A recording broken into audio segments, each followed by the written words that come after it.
Happy Monday to all of you. Happy Monday. If you're on here, please get those likes up. Get those likes up. Tag anybody on this discussion or share it with somebody who you think may find it interesting. Um, I'm pretty excited about today's topic. I think it's relevant, and I think we're going to hopefully learn a lot or come away with some understanding about what's actually going on. So, if you saw the title, Mammie, Tina Knowles Mules for Black Men, and her new series Profiled. If you have not already heard, the lovely Tina Knowles has decided to release a series that is dedicated to fighting against stereotypes that negatively impact Black men, called Profile. I haven't seen it yet. That's something I want to try to check out, but she released it in an effort to try to, again, fight some of the common narrative that's negative, that is negatively impacting Black men, negatively impacting the community, and hopefully trying to, bring some change. So, when I first heard about it, I thought it was a great idea. I'm like, this is amazing. It's great to see just the Black community in general, especially our men that I believe oftentimes are not put in a negative light. It's great to see them talked about. It's great to see them celebrated. It's great to see this project. So I was genuinely, pretty excited about it. But then was shocked, but not shocked to find out that it actually came with a lot of negative scrutiny.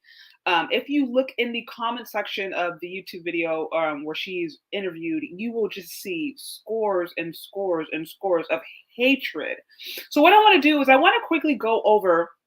It's a quick video, but I want to briefly go over the interview that she did, where she kind of explains why she wanted to give over the video. Then we're going to go over some of the different channels and pages that had a negative reaction to it.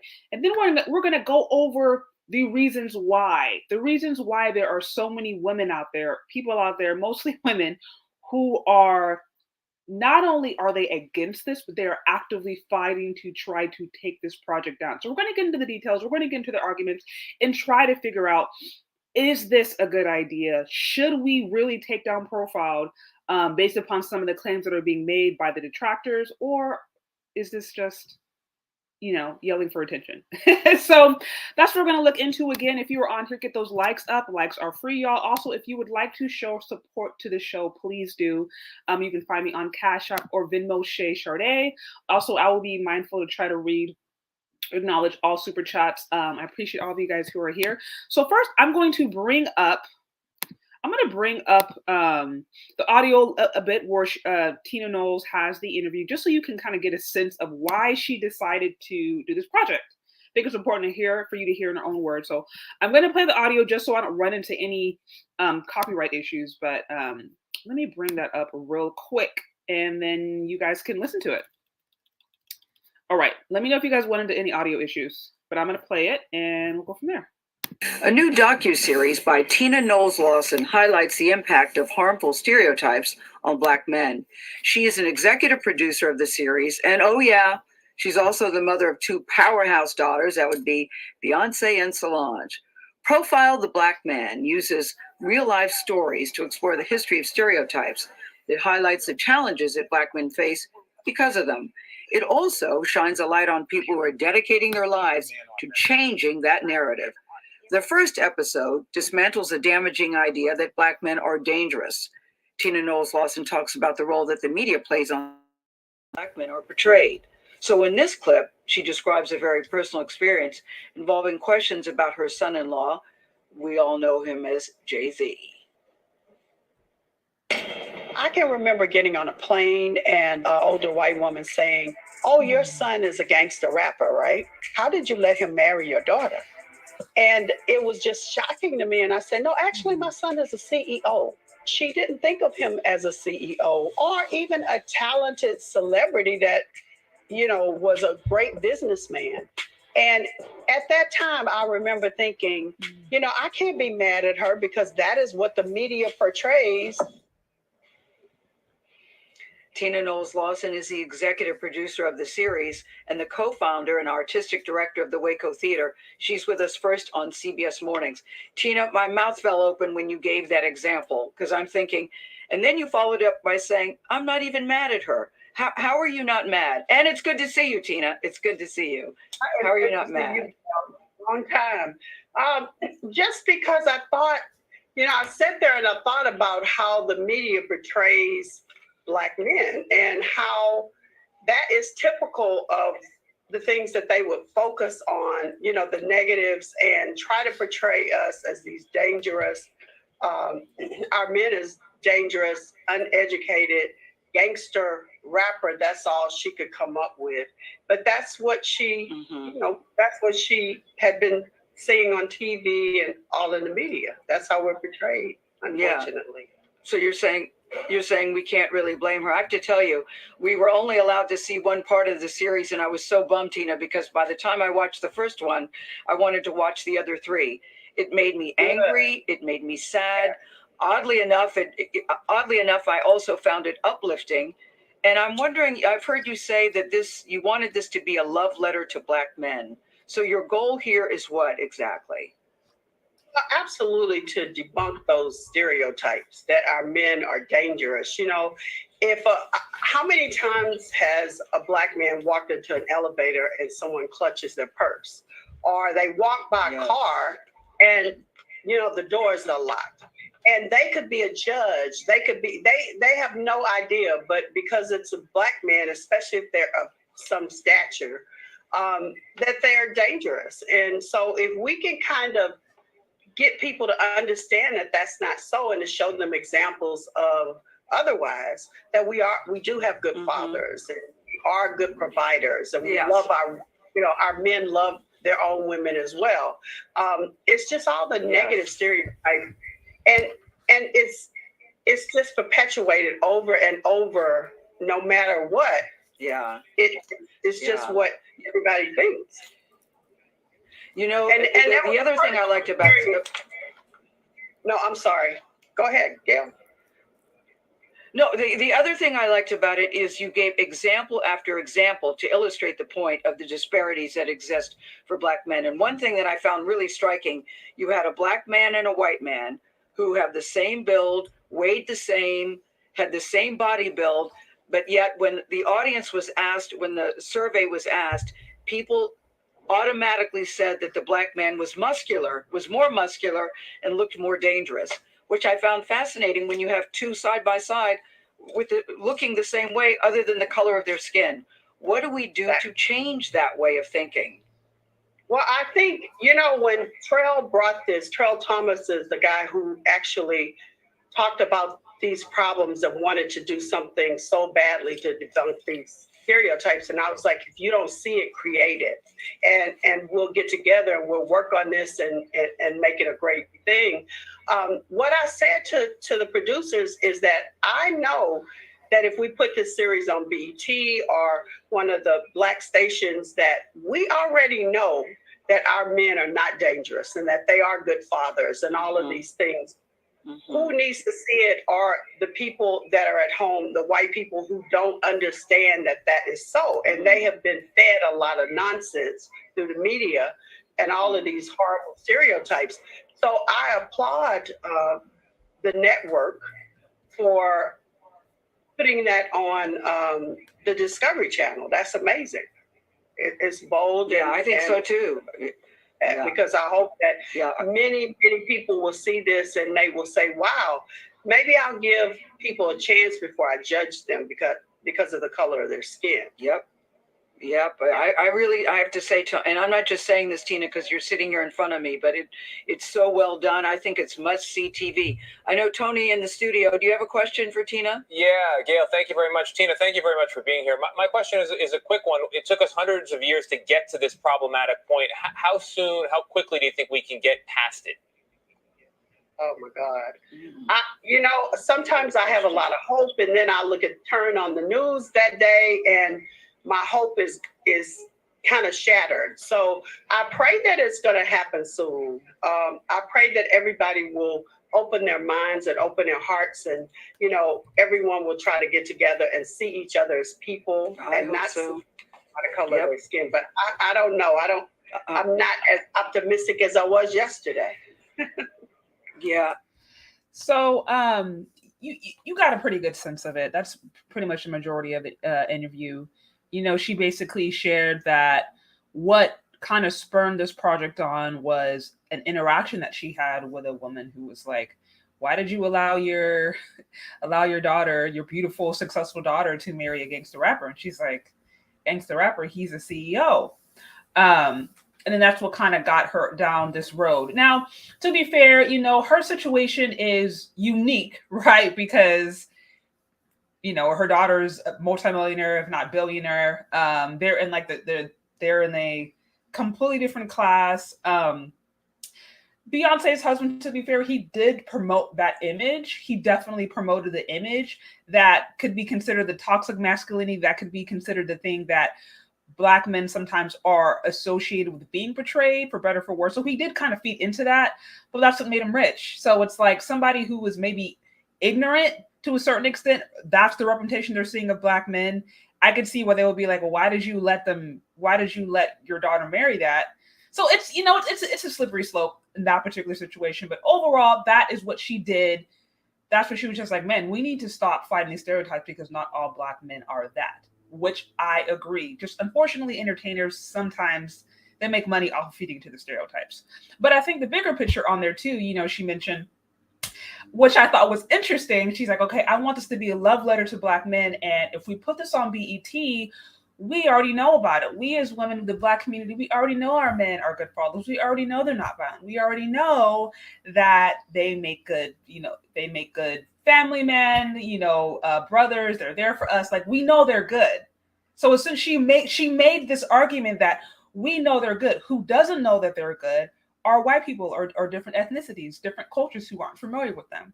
The reason that stood out to me is because I'm sure there are plenty of you watching this right now who would argue that, unfortunately, sadly, within the Black community, we do not know that our men are good. We do not know that there are men within the Black community that are good. Evidenced in the comment section of this video. If you actually go to the comment section of this video, you will see comment after comment after comment after comment of women disparaging. I mean, not even just being like, oh, you know, this documentary was kind of boring, or I felt like, you know, missing this point. You're talking about disparaging this project. I mean, being irate. And we can argue that maybe a few of them are trolls, maybe a few of them are really, you know, people who are just trying to incite separation. There might be that handful of it there, but no way majority of those people were just trolls. You know, there were a significant amount of women on there who were very, very much like, I don't agree with this as a Black woman. This is a problem. This is an issue. She is gaslighting Black women. This is dangerous. And it got to a point. That they were so upset that they created a petition. So now what I'm going to do is pull up the petition that I saw being created, and we're going to talk about that. If you're on here, again, please get those likes up. Shout out to the Orange Pill Nurse with the 10 on the super chat. I see the irony of Gail being mad when she was mentioning Kobe's case from 2003 as part of this legacy in the Lisa Leslie interview after he died. Lisa wasn't playing games with her either. Just interesting. Also, shout out to Hakeem with the $7.50 on the super chat, and also with the 5 on the super chat. Always appreciate you. So like I said, it was very interesting to me to see the pushback for this project, which I thought, man, this is great. We have finally a positive representation. Nobody is sitting here pretending that Black men are perfect, all men are perfect. There's no group of people out there at all that are perfect, but we all know, right, that the way that we are represented, especially on media and these main platforms, are generally not positive, or they're feeding into stereotypes. So again, what I thought was a positive step towards maybe shining a light on different things brought up a lot of tension and a lot of anger. So I'm going to bring up this post, like I said, that actually speaks to the petition that is being made right now. And we're going to go into it because I think it's important. Also, shout out to Orange Pill Nurse again for the $4.99. I see black woman got Goldman Sachs money and black men can't even get a trailer. Okay, yes, if you're on here, get those likes up, y'all. Likes are free. And I'm going to share now something that is going around, a petition that is going around to try to get this thing removed. Let's see.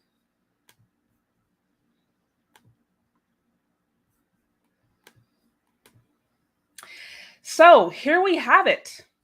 Y'all, here we have it. Like I said, this documentary got to be so it got so much pushback that some ladies decided to come together and create a petition. And so I saw this on LexusExodus. If you guys haven't heard of her, she's a pretty popular YouTube channel, a popular divester. And she and a lot of her followers were just irate. They were just like, this is a horrible idea. So I'm going to read through this and read through a bit of the comments so you guys can get a sense of what's going on. So it says, sign this petition to cancel Tina Lawson's docuseries entitled Profile.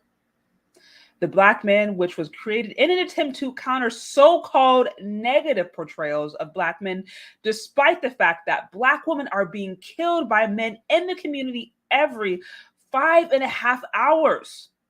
Also, according to the FBI, we are 4 times more likely to be murdered by a significant other than non-Black women, and 92% of these killings are intraracial, meaning the overwhelming majority of these murders were committed by Black men, implying that our victimizers are simply being profiled instead of addressing horrific acts of violence and genocide occurring within community is not okay.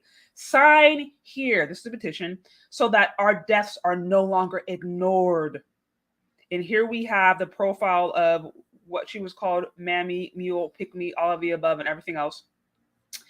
And the profiled, hand, and we're just going to read a few of the comments. Let's just see what people are, let's just see what these lovely ladies are saying.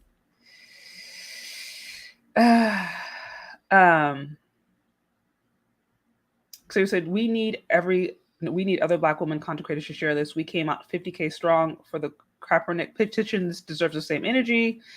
Looks like she's going into detail there. Yeah. Some more stats that I don't know are valid. It says, I signed this in a heartbeat. Now let's get legislation change and create our own media companies, songs, movies, documentaries, comedies, drama, etc. Black woman empowerment all the way. No, just a side note on that. I completely support there being a separate media where we are not depending upon other people to shape our narratives. I am in agreement with that for Black women and for Black men. I think that would be great. I think what happens sometimes is we forget, even as women, that a lot of our ideas have been shaped by media because media is tailored to us. So if our experience or the way that we view Black men or the way that we view ourselves is shaped by media in any way, shape, or form, it's likely negative. So she made a really interesting point there where it's like, we should be creating our own media. Totally, completely agree with that. But you kind of have to work with your community in order to do that. It's going to be very, very, very hard, if impossible, for Black women to separate from Black men, create their own system and create their own economic, social, entertainment, beauty system or whatever. It's nearly impossible for Black women as a whole to do that separate from their men and think they're going to get protection, think they're going to get support. And nowhere in history can you show me an example of men literally separating from their men, like completely divesting from their men, going and doing things by themselves, for themselves, and surviving and being okay, and that being a thriving situation. Like the community doesn't work like that. So communities do not build by men and women separating. Communities actually thrive by men and women coming together. And anything to me that works against that, you have got to question. But I do think she makes a good point.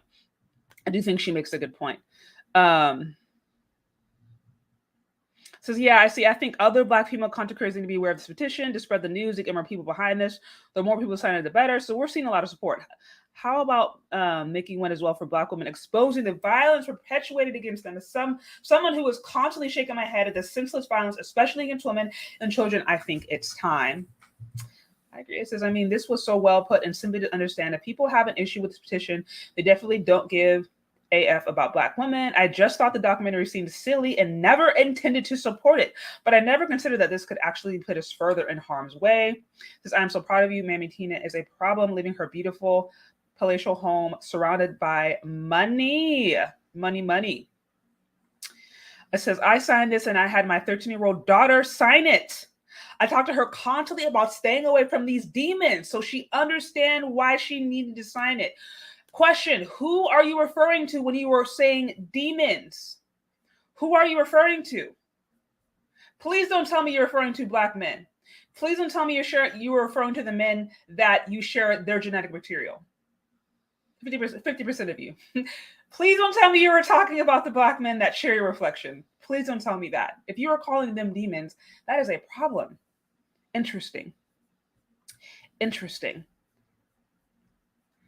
Let's see. Like I said, like I said, when I started to see some of these comments, I was like, okay, now again, I don't want to use social media as the indicator of what's happening in real life, but it does point, it does give us indicators. It says, thank you so much for making this. It's so needed. Thank you for being you.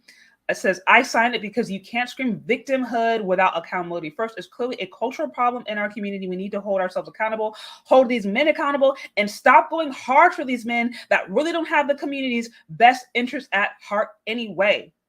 Let's see, happy to see the petition. Sensible Black women really need to start speaking up and separating ourselves from Mammie logic. Divested woman, let's not be afraid to tell the truth. So, I mean, listen, I think you guys, you got the point. You got the point. So that they're, these lovely divested women are upset. They're upset and they are doing something about it and they are fighting back because in their eyes, the positive promotion of Black men is a threat to their agenda. Again, the positive promotion, shining any positive light on the men that share their complexion, shining any positive light on the men that share their DNA is going against their agenda. It is gaslighting and it is bringing further harm on women. Interesting. Again, if you're on here, get those likes up, y'all. Likes are free. So if you just joined me, we are talking about Mammie Tina Knowles, who created a movie as she is muling for Black men.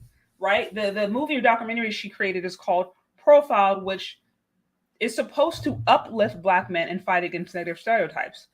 We went over her interview that she had, and then we just went over some of the petition, and we went over some of the detractors to this overall work who believe that essentially her running this documentary or her running this project and trying to put Black men in a positive light is dangerous to Black women, and it is dangerous and really pushing them backwards.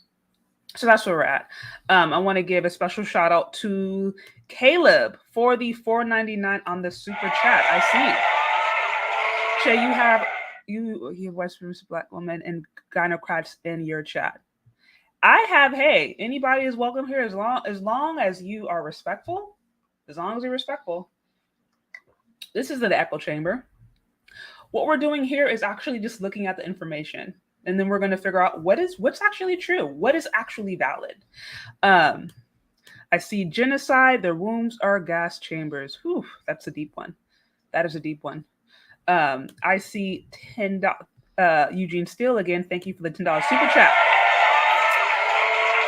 Okay, it says the idea is to show the world, not all of us, as murderers, gangsters, drug dealers, or anything negative. Unfortunately, some Black women do not look past the high percentage. Yes, the high percentages. Exactly. I also see Deanie with the 5 on the super chat. So for those watching in the clouds, come on down to like, share, and subscribe. Yes. And Mr. Black in Effect. I see Shay Sade. These women think that they can use non-Black white supremacy, media, and their money, i.e. Goldman Sachs, to live without Black men. Divestiture delusion. There's never going to be a situation. There's never going to be a situation as a Black woman that you're not seen as a part of your community. That's not really how society exists. And I don't think we should desire to be seen that way. Now, again, listen, I'm not saying that all Black men, that if you're a Black woman, you're automatically perfect. I'm not saying that. I'm also not saying just because you're a Black woman, you're clean. No, there's a capacity for good and evil in every single person. If you don't have a renewed mind, right? If you're not spiritually in check, right? If you're not a good person, you can do bad and evil things, period. It doesn't matter who you are. So nobody here is just trying to act like, oh, we all have it all together. No, but we have to start to examine some of these claims, because in the absence of doing so, then what we can start to do is to believe propaganda and believe lies that do us no good.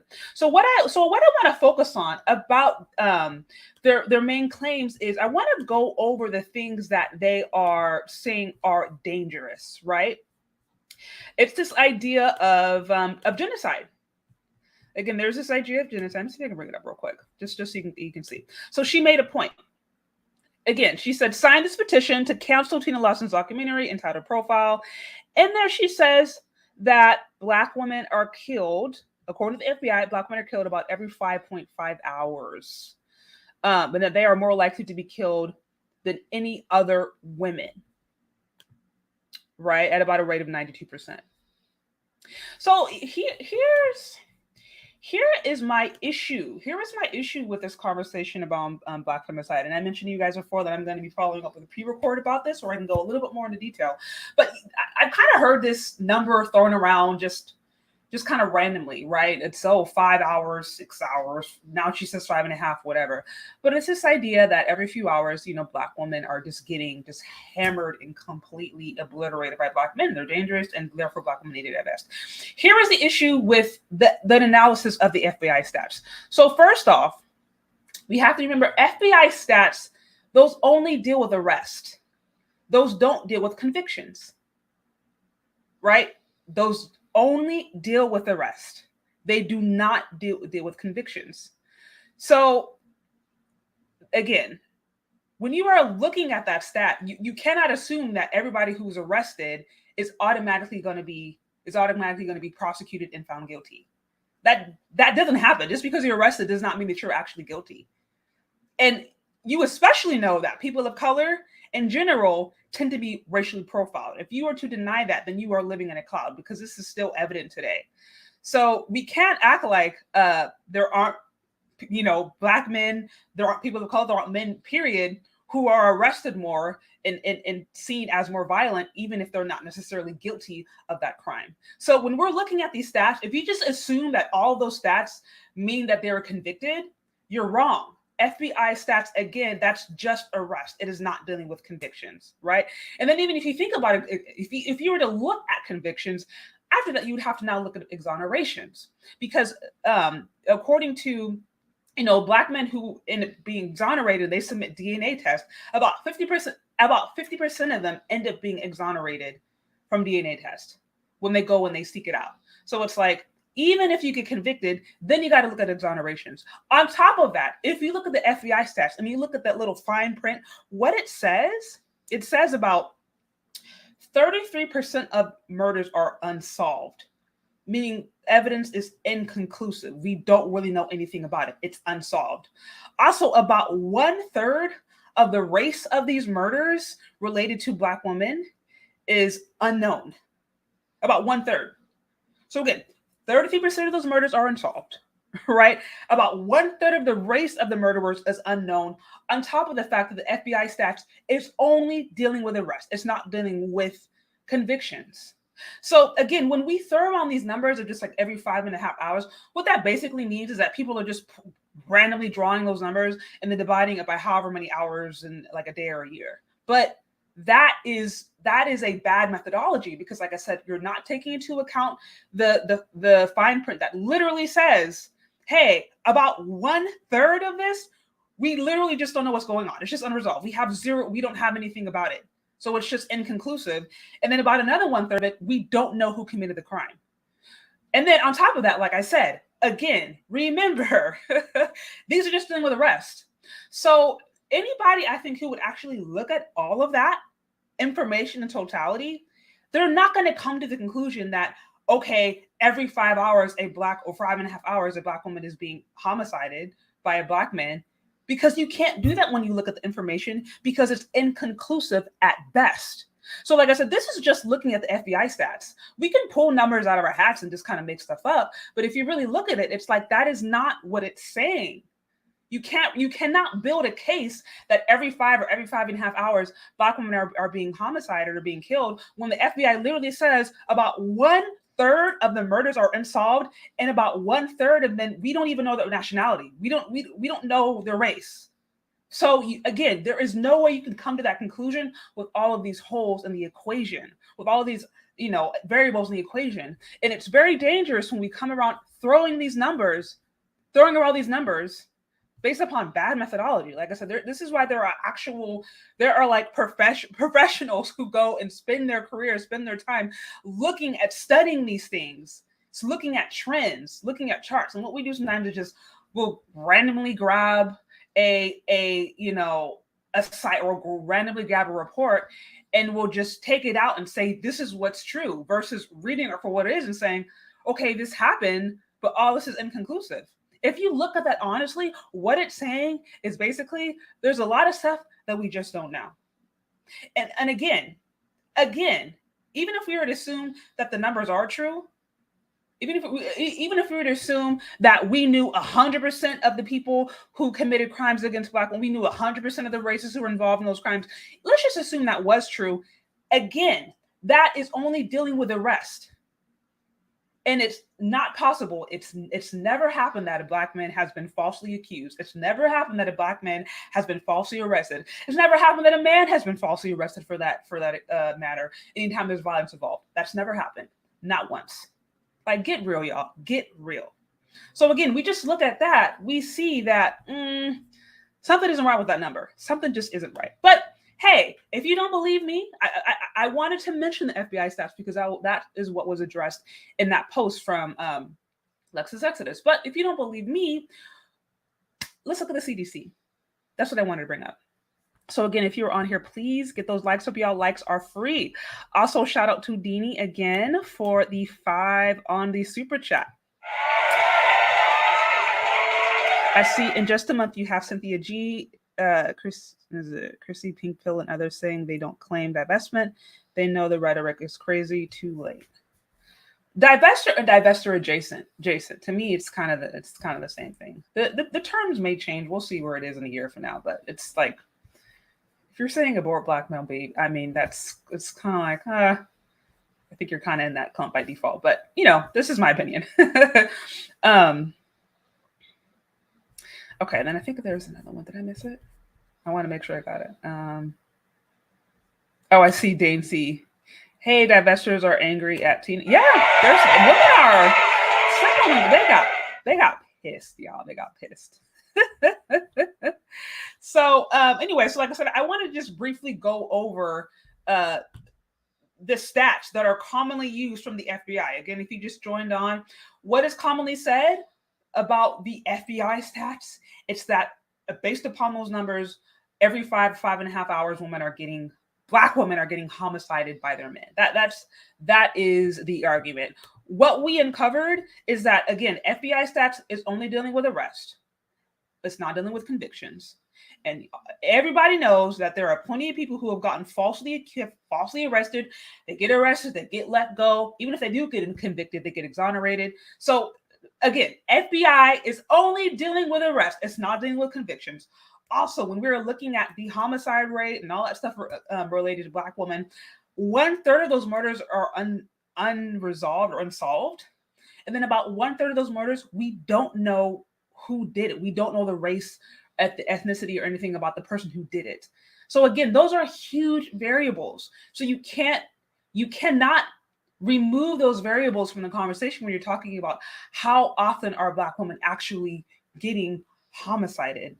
That completely changes the scenario when we know that 1/3 of those murders are unsolved, when we know that, again, 1/3 of we don't even know the race. It could be white, it could be Hispanic, we don't know. And then on top of that, this is only dealing with arrest, not conviction. So that completely changes how you would actually come to the conclusion as to how often a Black woman is getting homicided by a Black man. And like I said, to just kind of randomly pull numbers and then just do a math problem and think, oh, that's it, and not take into account all those variables is very dangerous. Now we're going to look at what is actually, because this is my question, what is actually harming Black women? How likely are they, or how frequently are they getting, I guess, homicided or whatever, compared to other things that are affecting them? Because, if you're not aware, femicide, Black femicide is a big deal, and it's a big talking point. And I, in no way, shape, or form, ever want to minimize any Black woman being taken advantage of, or any Black woman being harmed. It is an important topic, and I think when we talk about it, it's important to do it based upon as much evidence as we have and as much understanding as we have, versus just spewing rhetoric or just kind of making stuff up. So I want to pull up the CDC a bit to give you a sense of what is actually harming Black women. What is the leading causes of death for Black women? And that's what we're going to look at right now. So I'm going to pull this up for you. Again, if you're on here, get those likes up. Likes are free. Also, you can find me on Cash App or Venmo if you would like to share support there. I do appreciate you. And we're talking a little bit about Tina Knowles and her project to try to fight against stereotypes that Black men are experiencing, why there's been such a pushback to profile. And one of the main arguments we're seeing and that we've heard is that the reason profiled is dangerous for Black women is because it gaslights Black women, and it is painting this picture that they're not being harmed, when in reality, Black women are being harmed and homicided by Black men. That is one of the main arguments. Black men are violent, and they are violently attacking and violently killing and violently harming their Black women in the society. We need to sign this petition to keep these Black men from doing it and to keep them out of positive light. That is one of the main arguments. So now I'm about to bring up what's happening. According to the Center for Disease Control and Prevention from the government, where they highlight the leading causes of death among Black women. And we're going to see, is this really happening? Is homicide, is that number one? Is that number one, or even number two, or number three? What is really causing Black women to pass away? What is leading to their early death? What is leading to their demise? Okay, let me stop this here. Okay.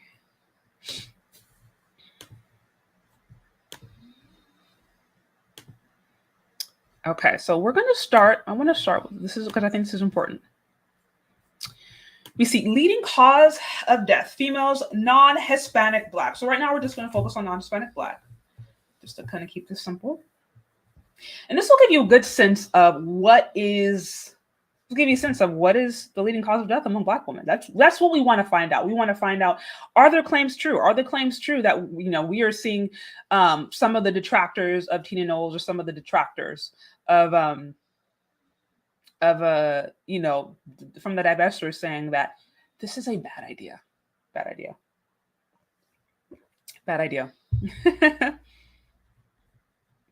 Okay, so when we look at the leading cause of death, females, non-Hispanic Black, United States, this was the most recent I found, 2017.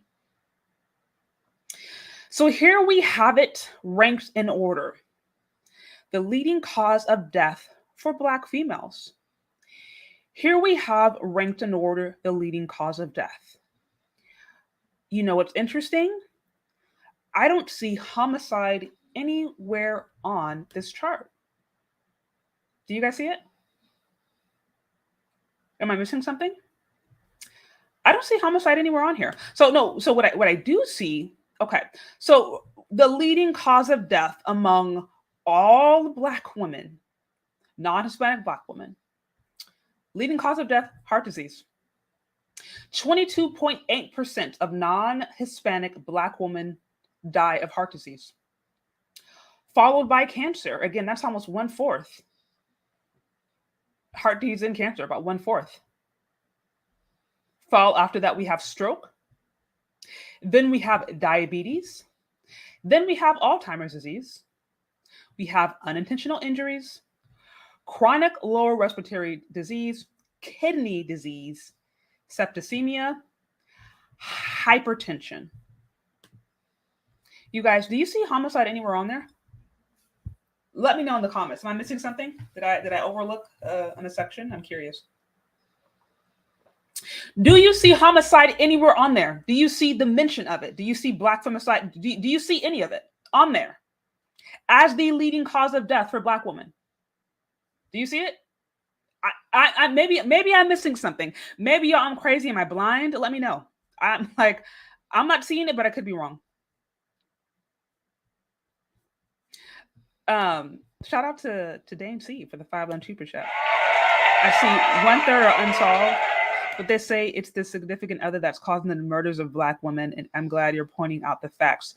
You can't make those distinctions without taking all those variables, because as I mentioned before, the FBI stats, one of the main issues is that this is just dealing with arrest. And if any of us are aware of the fact that men, right, especially men of color, Black men, are maybe arrested more, right, are convicted more of things that they haven't done, they end up being exonerated more, usually based upon DNA. So without looking at all of those different variables, you cannot come to the conclusion that it's happening every 5.5 hours. That's lazy math. That's a lazy methodology. Because if you just simply look at the fine print, you find that there's things that are inconclusive. So that's essentially what I was saying. Also, Greg, shout out for the $5 super chat. I see most of the people die from abortions, 22 million since 1973. I'm not totally familiar with the amount of abortions, but I do know it's significant. And I would not be surprised if the abortion was one of the leading cause of, at the very least, young Black women. But so we're going back here, y'all. So y'all, do you see homicide anywhere on there? This is the final answer, y'all. The final answer is homicide anywhere on there. Do I see Black femicide? Do I see these dusty Black men over here killing all these women? Do I see the CDC saying these Black women need to divest? Black men are killing them. This is the leading cause. Do you see this anywhere on here as the leading cause of death for African American women? Do we see it? Do we see it? Do we see it? Yeah, I'm not saying anything. Listen, we know what happens. We absolutely know what happens. I'm not going to undermine that. And we're going to go a little bit more deeply into that in a bit, into how this breaks down by age, because I think it's important. But if we look at all Black women, it doesn't rank anywhere on the top. It doesn't even rank. It doesn't even rank. Now, what we do see ranking is largely lifestyle-induced sicknesses, heart disease, stroke, diabetes, kidney disease, hypertension. What we do see is sicknesses and diseases that are oftentimes associated with a lifestyle and lifestyle choices. We do see a whole lot of that, but I have yet to see Black femicide. I don't see homicide on there. Interesting, isn't it? So now what I do want to do, because I think this is an important point, since I know oftentimes anytime we talk about Black women, we want to talk about Black men and these dusties and see how they're doing and seeing how they're not doing, because I think that's important, right? And especially since it seems like we're competing with our men these days, why not go for it? So what I want to see now is, what is a leading cause of death for Black men? Just out of curiosity, we've already discussed that evidently the leading cause of death for Black women is Black femicide. Although when we look at the CDC, it's nowhere listed within the top 10. What's going on with Black men? Just out of curiosity, let's see what is happening with Black men in this instance. Let's see. Okay, so we're going to pull up the leading causes of death within Black men. Let's see. It's going to be interesting, y'all. So, leading cause of death, males, non-Hispanic Black men. Again, this is 2017, the most recent report I could find from the CDC. So we see heart disease, cancer, unintentional injuries. Uh-oh. Uh-oh. Uh-oh. Homicide. Homicide, number 4. Homicide, number 4. Y'all, homicide, number 4, y'all. The leading cause of death for all Black males, number 4 is homicide. Homicide, y'all. Top 4, according to the CDC 2017. Homicide. Now, why is this important? Why is this important? What I'm not trying to say is that the death or untimely death of any person, for that matter, especially any Black woman, is unimportant. It is, and it should be taken, it should be handled with care. It should be handled with diligence, and everybody should take that seriously. But what we can't do, what we have to avoid, again, is taking things out of context or pushing ideas that are not true. What we have just discovered is that a Black woman, is more likely to die from eating too many hamburgers or from having an unhealthy lifestyle, right? From onset of diabetes, heart disease, you know what I mean? Stroke. She's more likely to die from those things, hypertension, than she is from being shot or killed from an African-American male. This is a Black woman. Whereas men, they rank number 4. The leading cause of death for all Black men here, number 4 is homicide. This is according to the CDC. This is just all men, all ages. Now, again, I don't think this isn't controlling for education. Of course, when you control for education and you control for class, those numbers change. The higher your education goes, the higher income goes, you tend to eliminate more of those crimes. So you tend to eliminate more, the homicide. But all across the board, right now, what we're seeing is number 4 ranks for men. So if men are getting killed a lot more, they're being harmed a lot more from homicide than their women, can we make an argument that homicide, right, or femicide is the main issue for Black women? Can we make that argument when heart disease, stroke, hypertension, right, lifestyle-induced sicknesses rank higher than homicide? Can we accurately make that distinction? Can we accurately make that claim? Especially when we see that men, right, are being homicided so much more. If we see that men are experiencing violence or homicide so much more, then I don't think we can say, oh, this is a female issue. I don't think we can say, oh, this is an issue that only impacts women. No, when we just strictly look at the numbers, just out the gate, we are seeing that men are a lot more impacted. Like I said, it didn't even come up in the top 10 for women. For Black men, it came in number 4. So again, why is this important, y'all? Why is this important? Because we can't act like we can't take on or try to own a problem that it very well may be a problem of the community. Because like I said, if we're seeing that, let's just assume that we were getting killed every 5.5 hours, which you've already discussed, that's probably unlikely. But let's just say that's the case. Based upon the numbers that we're seeing already, that may mean that Black men are being homicided every 1 hour or every 2 hours. Based upon the fact that based upon what we just saw, they are far more likely to experience homicide or to be killed by homicide than women.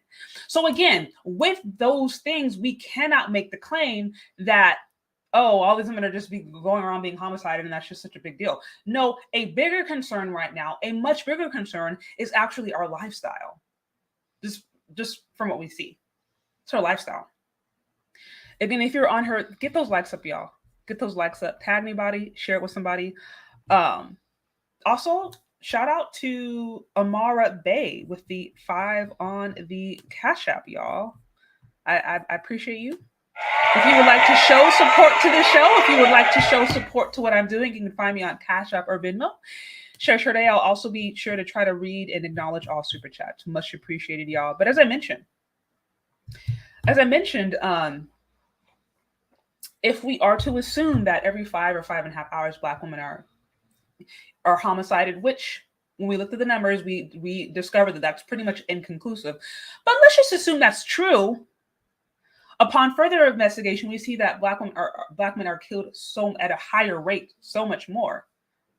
Again, why am I saying this? It is not to minimize the experience of Black men. It is not. But if we see that men are being affected by something that women are being affected by, then we can no longer say, oh, this is a female problem. Or we can no longer say, oh, this is a male problem. Maybe this is a problem of the community. Maybe you need to look at this at a different way. But what we cannot do, right, is now try to build a case as to why, oh, men are so dangerous and men are harming us so much, when we see that the thing that is harming us the most right now is really our lifestyle choices. When we look, again, women all across the board. And again, I think this is incredibly important when we're talking about this, because pushing this idea that these men are violent and they're going out and just hurting us and hurting us and hurting us and hurting us. And I see you're being dishonest, Shay. Not true. If you want to argue with the numbers, you can look. You don't have to disagree with me. That's okay. You don't like. I'm just a messenger. But if you can accurately look at the numbers, if you can look at the CDC, the government, and say, oh, you're wrong, well, you're going to have to take that to the government. You're going to have to go and talk with the people who have been employed by the government to do these studies and cases and say, oh, you're wrong. Good luck with that. Good luck with that. Like I said, I'm just a messenger. We're here to look at what is actually being said. So now I'll go back a little bit to look at, because we can start to break these things down by age. Now, what we do start to see when we look at this by age is that certain ages are more inclined to have experienced homicide. And then once you hit a certain age, that goes down. And then, like I said, again, when you control for education, when you control for class, all of those things severely decrease, I guess, your likelihood of actually being homicided or being killed by a violent act. Class plays a huge role into that. Where you live plays a huge role into that. All those different things. Okay, so let me bring this up. And like I said, I have all this information in the description box of the video. So if you are more than welcome to check out the studies, read it yourself. You can geek out and have fun. I also linked to the video that I did with Tina Lawson if you want to check it out. Because I think it's always good for you guys to have your own resources. And listen, if I miss something, let me know. I don't pretend to be perfect, but we're just doing, this is just a basic deep dive. This is just not even anything like super deep. This is just basically, let me just go on the CDC and see what's happened. They've done the math for us. Okay. So again, oh no, this is males. We don't want males right now. I want to look at the females for a second, because I think that's what we're talking about. So we're going to look at the leading cause of death for the females. Let me bring that up. Again, guys, if you like this, like it. Likes are free. Share it. Also show support to Super Chat so we can get the message out there. Because this is important. You guys, this is important. So now we're looking at the leading cause of death. For those of you who just joined, what we have discussed is basically there is a common narrative right now that is saying that anybody who supports the video profile, for example, the one that Tina Knowles did, anybody who supports that, they are bad. This is dangerous because it is supporting a group of men who is homiciding and killing their women. So that's the argument, right? That Black men are violent, that Black men that this Black femicide is just over the roof. It's bad. It's dangerous, and that we need to talk about it. That we need to talk about it, and we need to stop these Black men from being portrayed in a positive light, because they really are killing us. They really are harming us. We looked at the FBI numbers and found that what's being stated right now, 5.5 hours, Black women being killed, is highly unlikely based upon the fact that there's so much information that is just not clear, right? We looked at those numbers.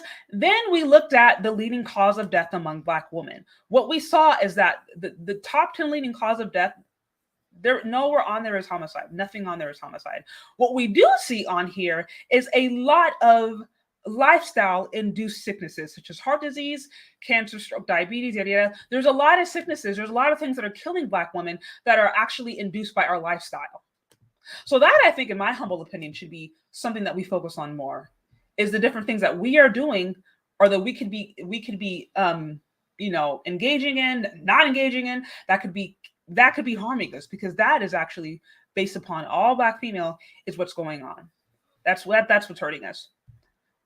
Now I want to move on, because like I said, when we break this down by age, we do see that the numbers change slightly. And again, I think this is all important when we are talking about how to actually position these narratives.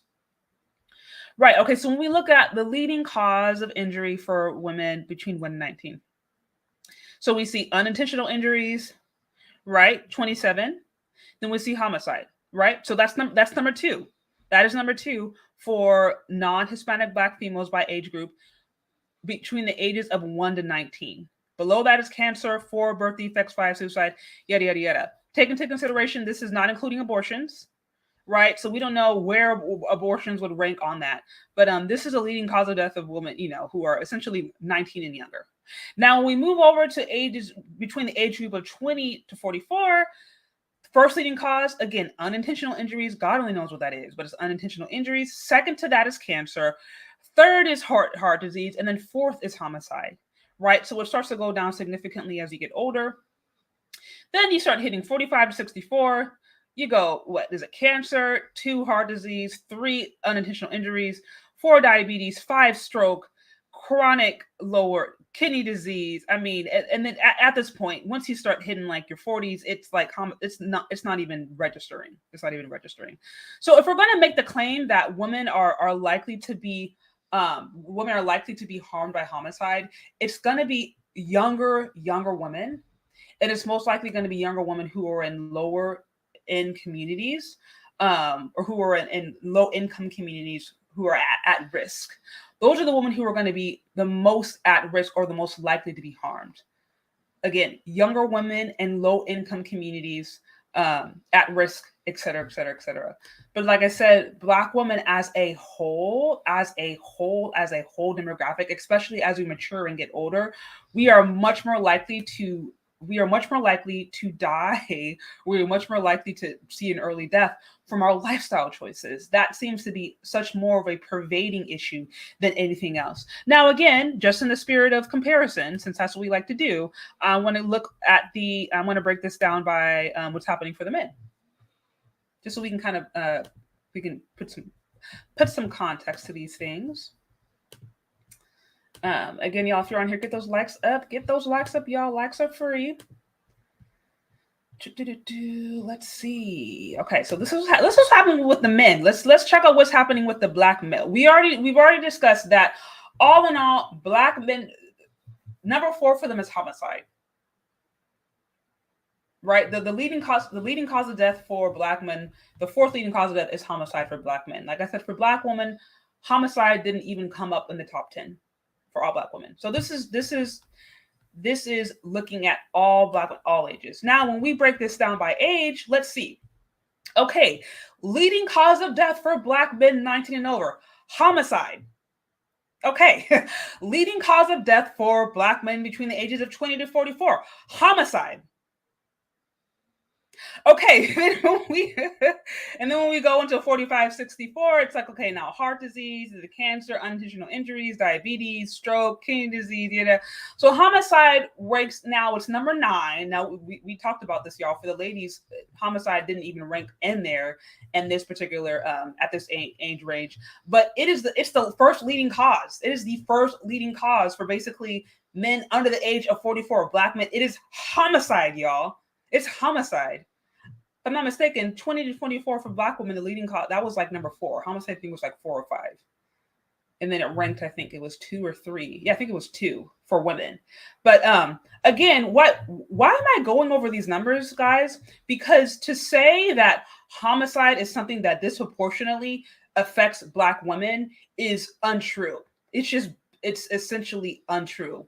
When we see that Black men are essentially they are the victims of homicide more than Black women. Now, does this mean that we should overlook Black women? Absolutely not. No, everybody who was hurt should be taken seriously. Everybody who's hurt and who was prematurely harmed, I think, should be taken with caution, with care. Absolutely, every single life matters. But we can't accurately position this as a female issue. This arguably could be considered an issue of the community. That may be a better representation to say, or it could be an issue with class. I mean, there's a lot of different variables that you would have to look at. But that's the whole point, y'all. There are a lot of different variables you would have to look at. a lot of different variables. You can't just randomly pull some numbers from the FBI and just say, oh, well, black women are being, like I said, if we do assume that black women are being killed every 5.5 hours, let's assume that's true, then it's probably more likely black women are being killed every 2 hours or 1 hour. I mean, based upon what we just saw. So, I mean, like I said, this, what does this actually show at the end of the day? A lot of the stuff being said out there is just either it's false, it's partially true, it's just downright incorrect. There's no other way to put it. We just looked at the numbers, y'all. Black women are being homicided, being killed more likely than black women, far more likely than black women in many cases, and ranks number 4 of all men, right? And then black men under the age of 44, their leading cause of death, according to CDC 2017, is homicide. Like, so, whereas us beautiful black queens, we right now we have issues with our lifestyle choices. That's what we saw. Homicide it is higher for younger women. Like I said, women between the ages of 1 and 19, it's like the top 3. Same with women between the ages of 1 and 19, especially it's like the top 3. But when we start getting older, we are far more likely to die from like heart disease, cancer, stroke, hypertension, kidney issues. Again, other lifestyle induced sicknesses. And I would argue that we might, if we are really concerned about the well-being of our women, if we are really concerned about the well-being of our lovely ladies, our black queens, however you want to put it, then we would be, I think, more accurate, and we would be better off focusing on how to make better and healthier lifestyle choices. This is not to say we can't have conversations about how young women can be safe. Again, we mentioned that younger women are the most likely to be homicided. Women between the ages of 1 and 19, they're the most likely, they have the highest rate of homicide within the age group. So then you talk about how to keep those young girls safe. Why is that happening? Is it because they're in low income environments? If that's the case, okay, how can we make sure girls in that environment are taken care of? Then we can start to really have accurate conversations to make sure that they're taken care of. But a lot of these older women on YouTube, right, who are way past their 20s and 30s and in their 40s and 50s, their main issue is not being homicided by Tyrone next door. That's not their main issue. They're far more likely to have an early death due to not exercising or due to eating too much Taco Bell. They're far more likely to have that be their reason that they see an early death. And again, like I said, if we're going to have these conversations about how to actually make sure the well-being of black women is taken into consideration, then we got to be honest. And when we just simply look at what's out there, you just can't paint the picture that all these black women are out there just killing all these black women and we all need to be scared. It's just not happening. But we can argue that we probably need to be getting in the gym more. Let's talk about how to actually come up with healthy recipes that you could like. What are healthy eating habits? Like I said, how many different lives or different topics have I done related to health, related to how to eat right, shared a few recipes. Those don't get as many likes and they don't get as much content. But that's what we need to talk about because that's what's actually impacting women. Okay? That's what's impacting women. So, okay, I want to give a special shout out to those who have shown some love on the super chat. I appreciate you guys. I appreciate you for hanging out with me and for, for talking about this. I see never see cause of death for black women under 20 years old. For cause of death for black women, please revisit. Wait, I don't understand the question. Yeah, I don't understand the question. What I pulled up was what I was showing you was the rate from this CDC. That was the CDC, the Centers for Disease Control and Prevention from the government. So now, like I said, I'm not going to say that is a perfect law. Like I said, you want to take all things into consideration. I'm sure there's some fine print. So we're going to use these as rough figures. I'm not going to say this is 100%. But this is going to give you an indication at the very least of what's going on. And what we have seen based upon what's indicating is that no one can make the argument that black women are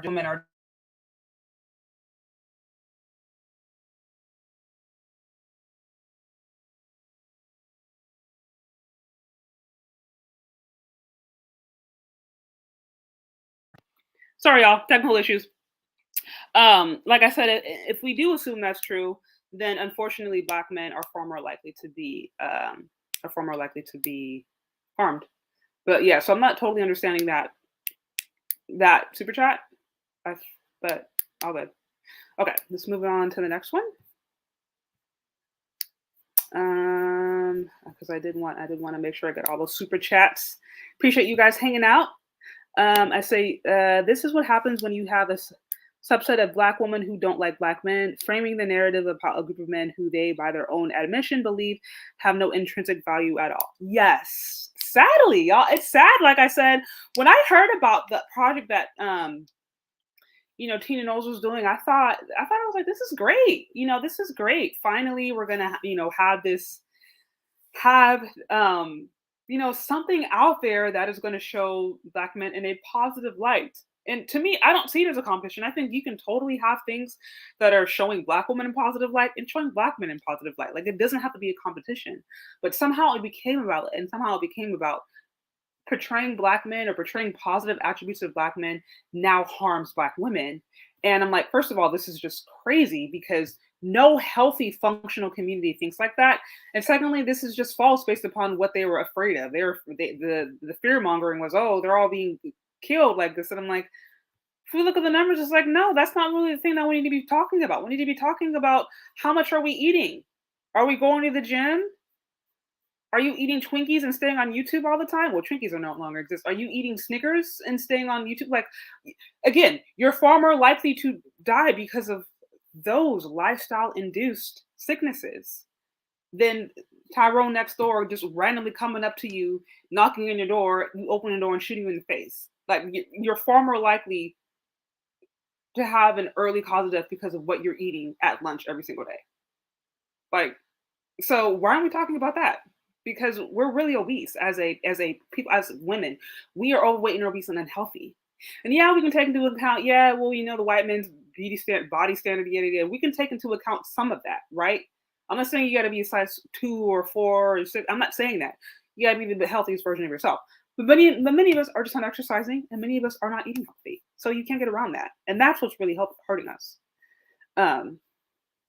Since they still got those Twinkies on Black Market. So yeah. Oh my gosh, that's funny. Okay, so that's really what I wanted to talk about. Because like I said, I was seeing this stuff going on here. Oh, I see this. Okay, the orange pill nurse, unintentional injuries, car accidents, falls, drowning, fire, suffocation. Yes, that's a leading cause for a lot of folks. I was kind of surprised about that. And then shout out to Jojo. I see most of these investors are non-foundational Black Americans. They're immigrants from the islands of Africa. I don't, it's interesting that you say that because a lot of the divestiture changes that I've seen are completely and fully American. I don't know. I haven't seen any divestiture channels that are immigrants. Not to say they don't happen. They're out there, but all the major ones that I follow are most definitely American and have American ancestry. So I don't know that this. I think this mindset you can kind of find anywhere. You can certainly find it in other nations and other countries, most definitely. But this divestiture mindset has been in here for centuries. Really, since slavery got here, you kind of had this ideology of, oh, I'm gonna leave you and go to mass in the big house.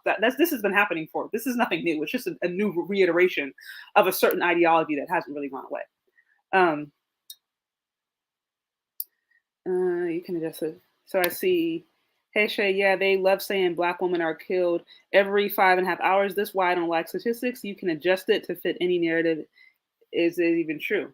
Yeah, no, absolutely. That's absolutely right. Like I said, you can, and as I mentioned, I put all my sources in my description. So y'all, I try to bring you sources. I don't pretend to be perfect and say, oh, this is 100% it.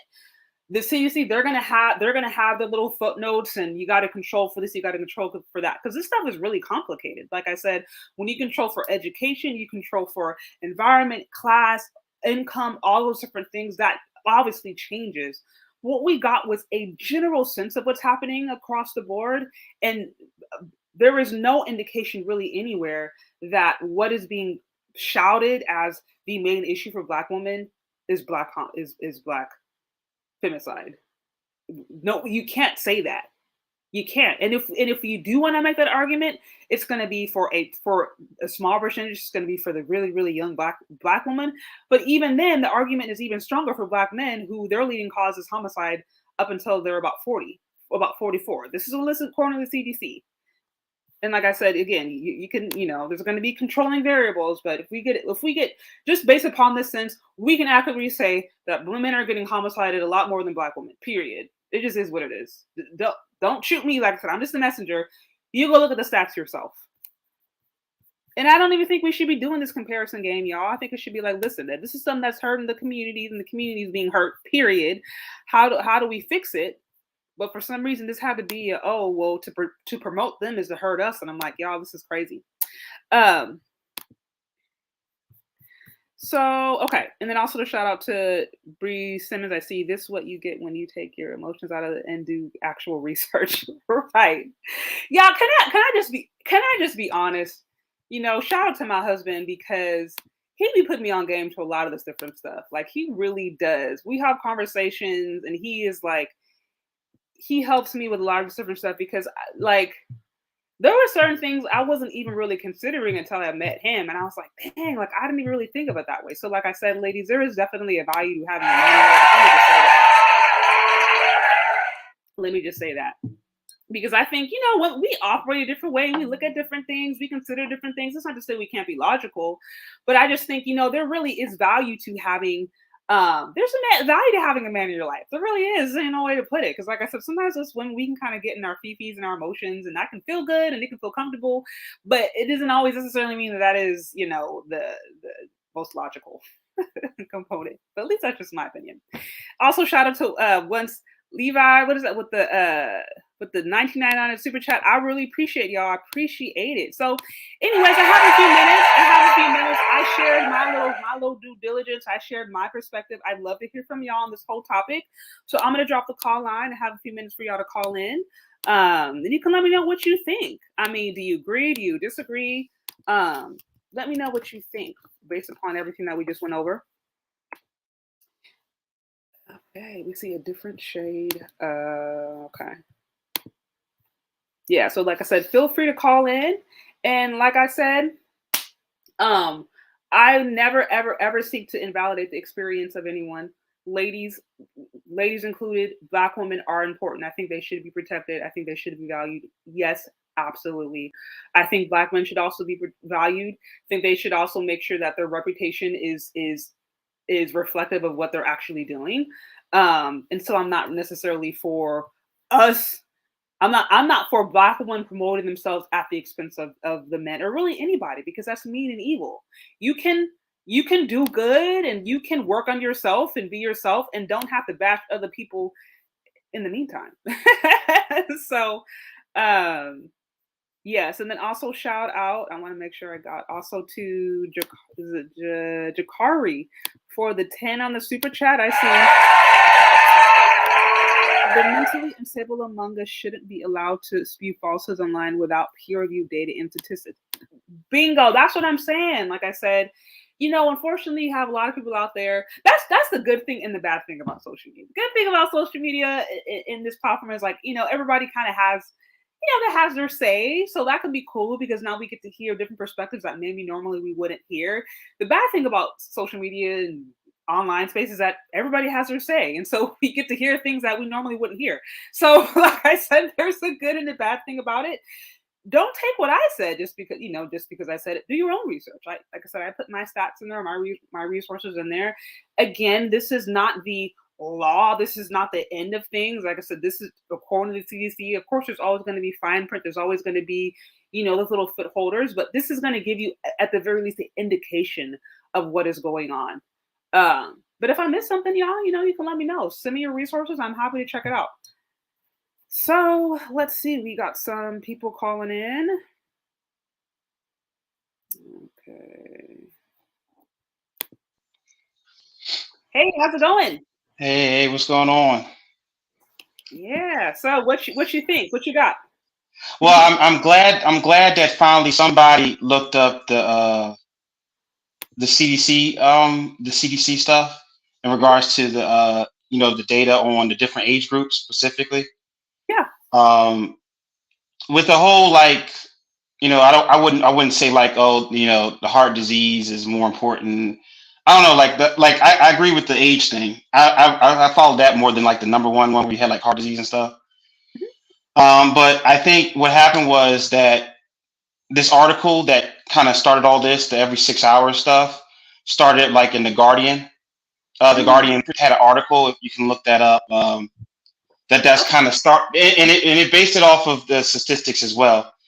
And what happened was in this article from the Guardian back in October, they did talk about how there was uptick during COVID. That makes sense. Yeah. Yeah, absolutely. Yeah, and I remember somebody had this on their channel, and they were going over this, kind of saying, look at, pretty much saying some of the things that they were saying in the petition, and there were certain parts that they kind of interesting glossed over. Yeah. So it was like the part where it said in there, most Americans homicide victims remain men, black men / boys continue to face overall highest risk of highest risk of homicide, right? Yeah. At least okay. I'm sorry, you go ahead. So it said at least 2,400 additional black men and boys killed in 2020 compared to 2019, according to the FBI. And when the person was saying that, he kind of glossed over that little part and just kept going, well, what else? That anyway, so it's very interesting. And what were you saying after? I just wanted to say that. Well, and that's what I was saying. That's the whole point, because if you just focus in and you're just like, oh, this one variable changed, and you miss all of the other variables of the equation, then it's just like you come to a false conclusion. Because if it paints this picture as if like all these black women or all these women all of a sudden are just being hurt and homicided and genocided, and nothing is happening to anyone else, and all these men are being aggressive. Yeah. It's not true, because like I said, if it's going up for black women, then it's likely going up for men so much more. And then you have to figure out what's going on. We know that, and I'd have to go and find the sources of that. But when you start getting into the different dynamics of relationships, like heterosexual relationships versus maybe gay relationships or whatever, it's like the DV rate that even changes, and all those things aren't taken into consideration when we're having these discussions. So it's very disingenuous, and I think kind of lazy to just pull one group and be like, by the way, all of these things happen to all these other people too, but let's not talk about it. Let's just exactly. If it's issue on both sides, like you said, it can't be just everything's happening to y'all and nothing's happening to them. And then also in there, and it brings to the point you just made, that it also said not clear how much the increase in killings of black women last year was related to domestic violence, rising community violence, or other factors. And that was by Richard Rosenfield. He's a criminologist who studies murder trends. So they didn't even put anything on it. Like, we don't know if it's because of domestic violence, community stuff. Like I said, you don't know who partners. It could be a white person killing a black woman, a white woman killing a black woman. It could be another races. It could be a family issue. It could be a couple things, So nothing. As I read it, I'm looking for the part where it said black men were the main culprits, and that's where a lot of people get their information from as far as this data, this Guardian article. And I'm like, I'm not seeing where it says all the black men that were killing the black women every 6. I see where it's talking about the uptick, but it's not saying black men. And then even then, they have a guy who studies it who's saying he don't even know if that has anything to do with it. Yeah, because like I said, there was an uptick for women. There's been an uptick, probably arguably for all communities. Of course, men, people of color, so that's what I'm saying. Like, when you have to take these things within context, because if we find out that homicide has gone up pretty much across the board, let's just say that's the case, then we can no longer make it an issue of, oh, this is just a problem for black women. It's like there may be other factors that are affecting everybody that need to be considered. So but if you have that, you said it's the Guardian. If you have that article, please feel free to share it. I'd like to. How can I share it? I don't know how to. You can say, if you want to email it to me, Sharde@shaycharde.com. You can email it to me. Hold on, Sharde. I'm sorry. CHARDE. I have it in my about section too. You can I'll check it out and I'll send it to you right away. And it was very interesting. And when you try to have these conversations about because the women want to have these conversations, these intellectual conversations. It comes off as you're derailing, and you're not thinking deep, you're not intellectual enough. And I try to have these conversations, and I don't want to be you're putting all the pressure on Black women, and you're not holding the men accountable. No, I'm trying to have I'm trying to get to the issue, the solution. Like, is this a social economic issue? Is that why we have more of an increase? Yeah. But what happened is that they don't. So there's a group of women that just don't want a solution. Those women that were in a petition, they don't want solutions. And that, and that's, like I said, that's okay. It's okay. If you want to divest, that's fine. But like, why not actually divest and focus on the men that you want? But that's invest in another community. Ain't nobody have a problem with that. I'm okay, fine. But it's like, why are you now really hurting yourself in the process? Because as you go and you badmouth your community, you're trying to integrate into another community. They're looking at you like, oh, you're from Blackistan. Why do I want to be with you? Yeah. And I think like there's this idea that you can just somehow magically integrate into these other societies, and they're not going to see your skin. They're not going to see you as a Black person. They're not going to see you as what's associated with that. Like, and like, what reality do you live in? And they think that. They think they're going to integrate and it's just going to be magical. And what happens is we actually are finding, and I've noticed too, that there is a group that's saying we're not for divesting. We're not for divesting and all that stuff. We don't want to go there. We want to solve the issues right here. However, we want to still make the same divesting rhetoric, but we also want to say we're pro-Black and say, no, we want better for Black men, but we're going to still say those shame, insult, guilt comments, but because if we have to divest, that puts more accountability on us, and if we fail, that'll make us look bad. That put more. We got to compete, so we're going to stay here and say, oh no, we want our Black men to do better, but we want to shame, insult, and talk down to them, but we're saying we're doing that because we want better for them. No. Honestly, this is just my personal opinion, and then I'll do something because I do have a few more callers. Yeah. I think I don't have any like research or whatever proof. This is just my opinion, but I think basically there's just some women they're just like, okay, divestment's starting to get a bad rap. I don't want to be held accountable with anything that's been said with that group. So let me try to rebrand. So I think some people are like trying to and essentially keep the same ideology, but see if they can do it in a way that's going to not have them be held accountable to some of the BS that divesting has kind of created. So, exactly. We'll see. It's going to be interesting, but it's going to be interesting, right? Like I said, I'm here for it. I'm here to have open conversations on both sides. And like I said, I have no dog in this fight because I'm already, I've already tried to start welcoming my wife and stuff like that. So I'm here to try to help people win, men and women. So I'm not here to, say finger wag and all that stuff. So, Yeah, absolutely. Well, I do appreciate you calling in. No problem. And I'll send it to you right away. Okay, sounds good. Okay. All right. Bye. Oops. Hey, how's it going? Oh, hello. How you got me? Yes, I got you. Okay, hey, how you doing? Hey, thanks for letting me. I appreciate you. Yeah, absolutely. Appreciate what you're doing. Hey, so I actually put a lot of my talking points in the chat, but I kind of started off with, something positive about Black men, and people are just upset about that. I do find that kind of interesting, don't you? Like I said, I was surprised but not surprised at the same time, if that makes any sense. So it is what it is. I'm just all for let's just trying to be honest and have honest, truthful conversations. I do appreciate you coming up with the stats. My thing is this: most Americans aren't going to do a deep dive like you did. They're not going to go into because it takes a bit of effort. I mean, you went to the CDC, you went to a whole bunch of different places, and that's some data mining that you actually have to do, and most people just aren't going to do it. So it's easier to just take in the worst stereotypes and just believe the worst about Black men.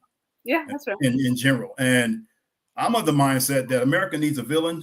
Black people are the villain, and Black men in particular are that specific villain that we need, that America needs for whatever reason.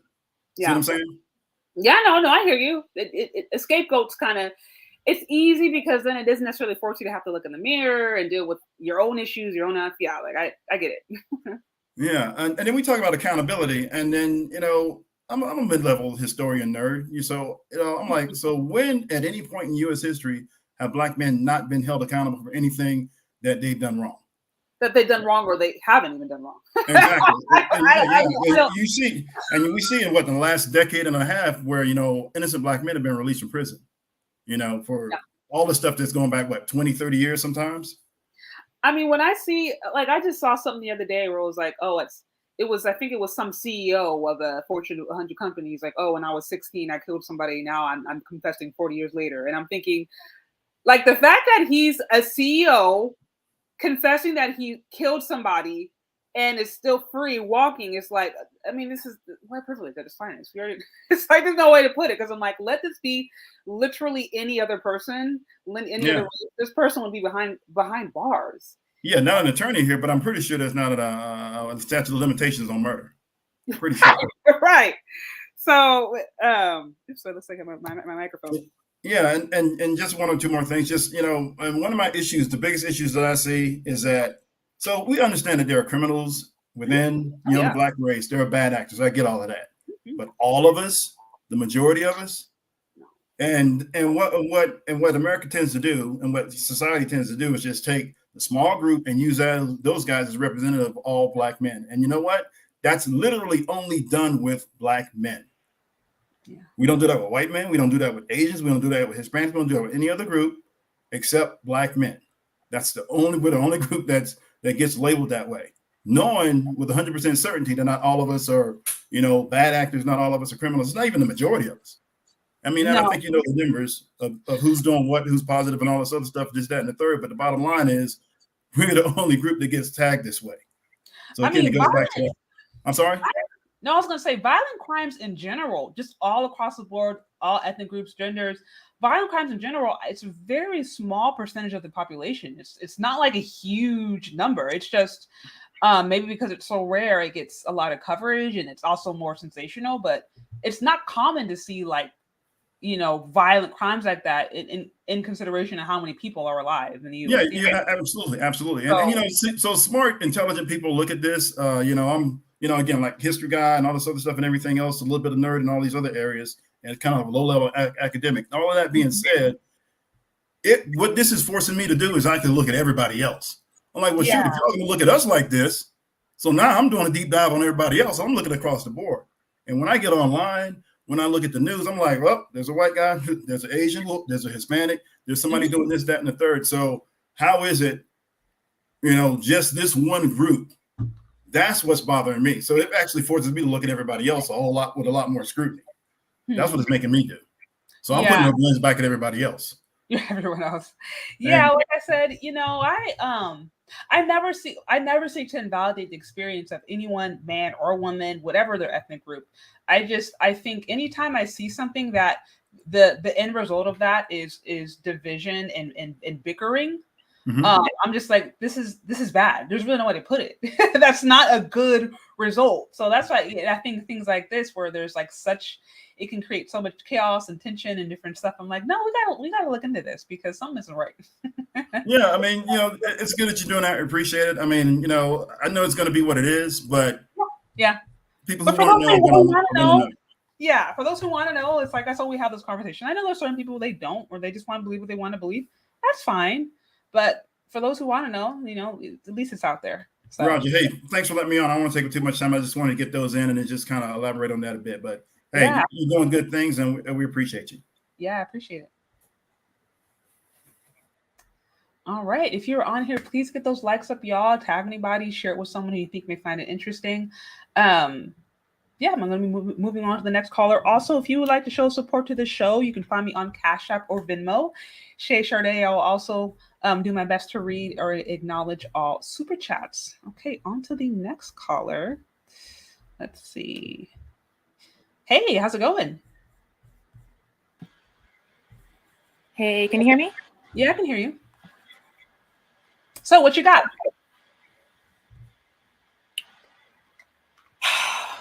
Okay, well, I've been kind of like watching your channel a lot.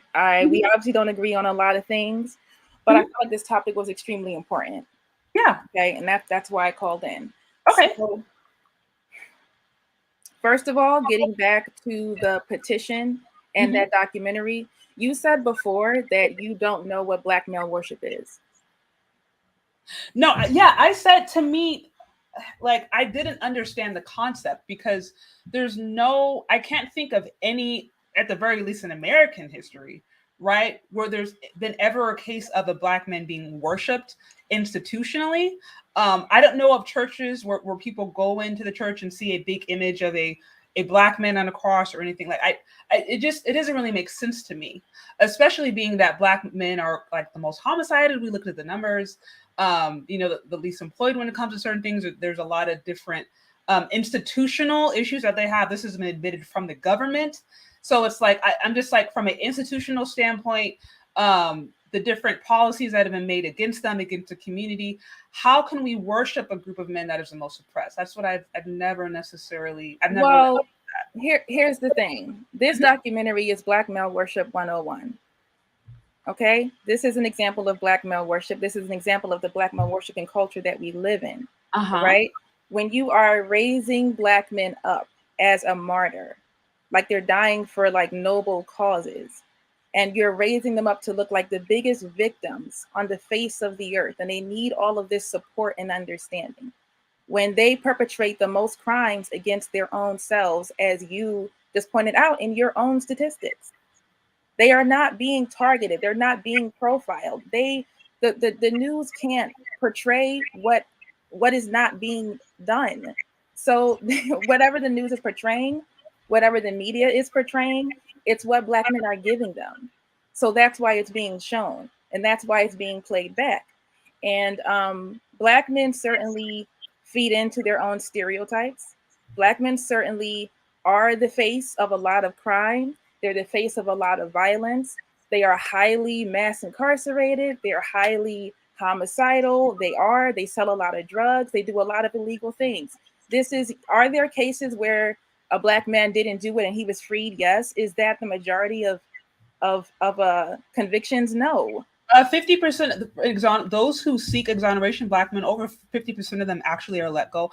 Also, what I showed for Black men, that was homicides. We didn't break down to who's actually doing it, what's the percentage. We didn't compare that with other groups of men. We know in general, homicide among men generally tends to happen within the ethnic group. So I didn't say that, Black men, they're killing the most.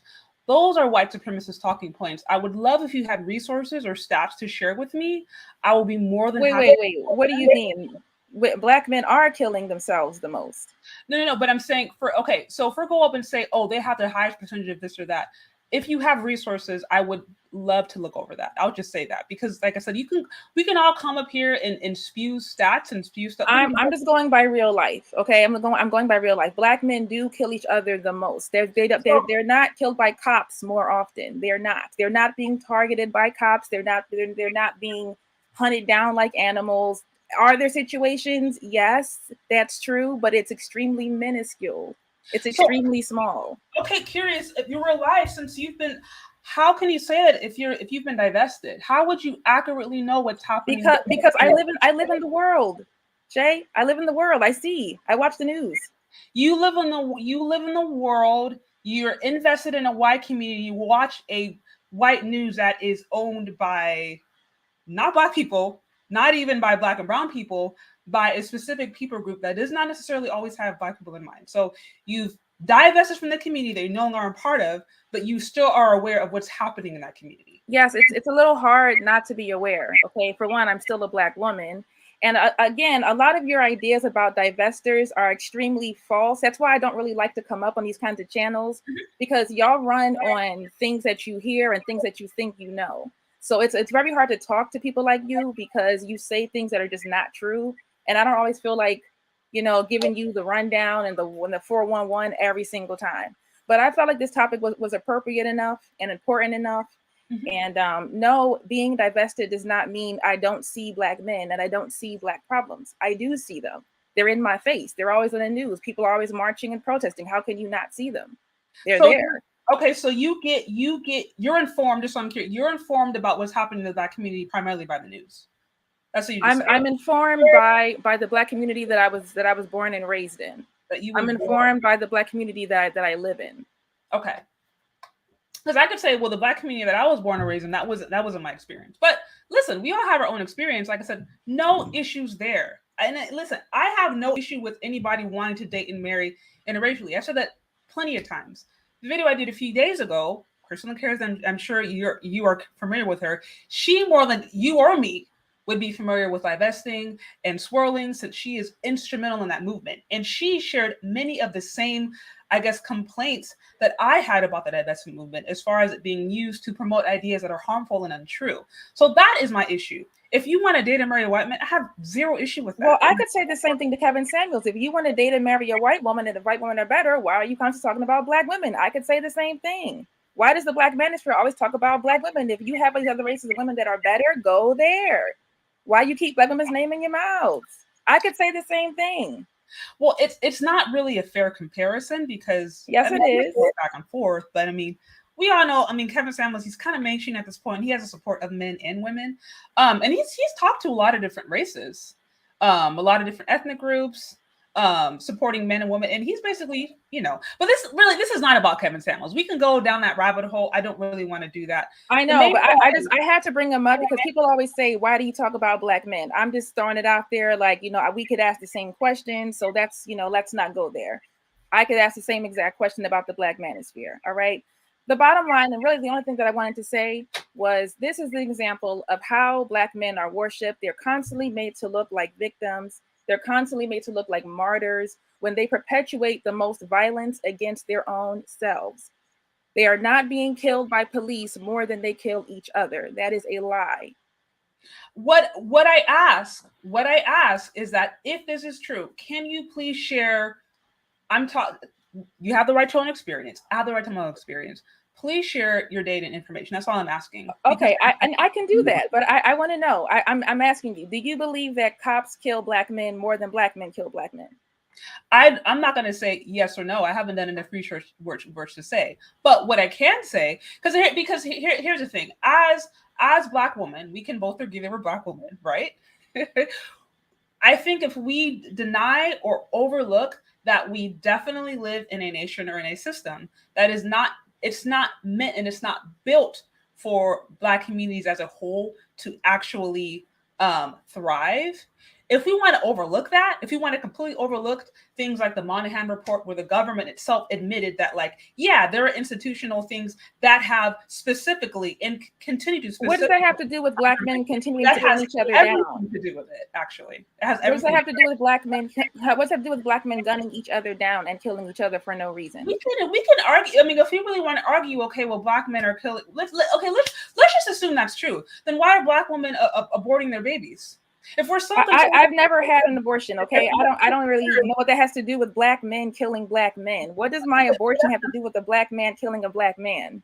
But what's that got to do with that? But you see what I'm saying? Because I'm like, if we want to go there, okay, let's just assume all these Black men are going over hunting. Let's assume Let's assume that that's true.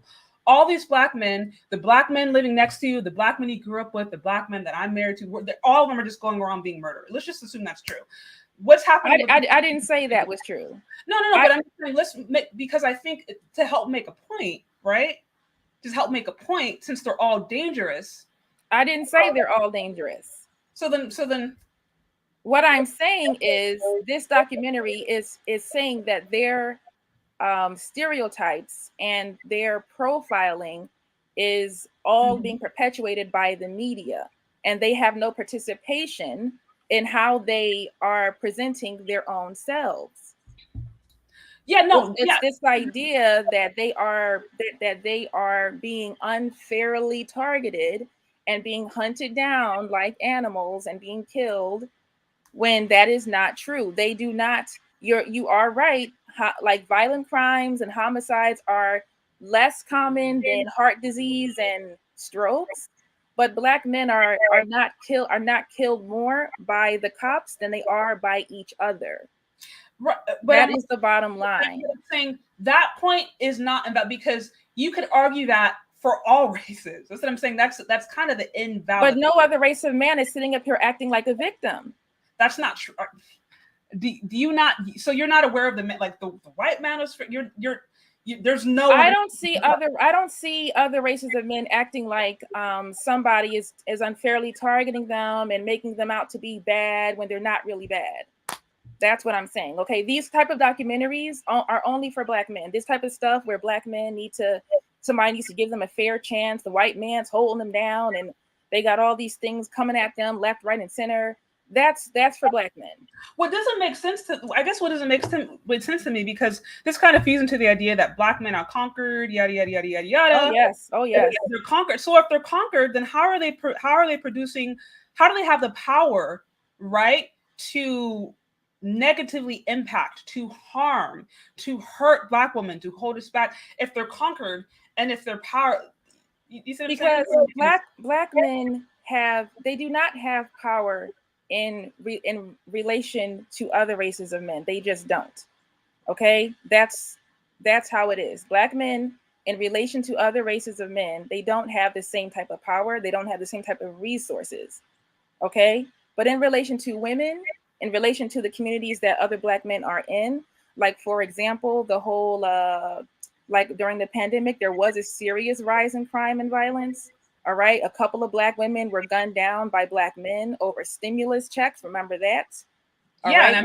We know who did it. We know who the color of the man was. So in that instance, and in other instances, Black men can exhibit power when they have the power to take your life, when they have the power to jump you outside of a liquor store and try to bite your eye out in New York. They do have power in what they do to women and children. Yeah, okay. And okay, so then they do have they don't have the same kind of power as other men, but they still do have a form of power that they do exercise. So it's not that they're powerless. So what would you say? Form of power. Okay. Assuming that's all true.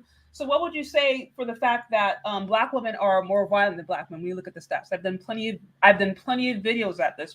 Black women are the ones to initiate violence in interpersonal relationships more than 2 times more than Black men. What do you have to say about that?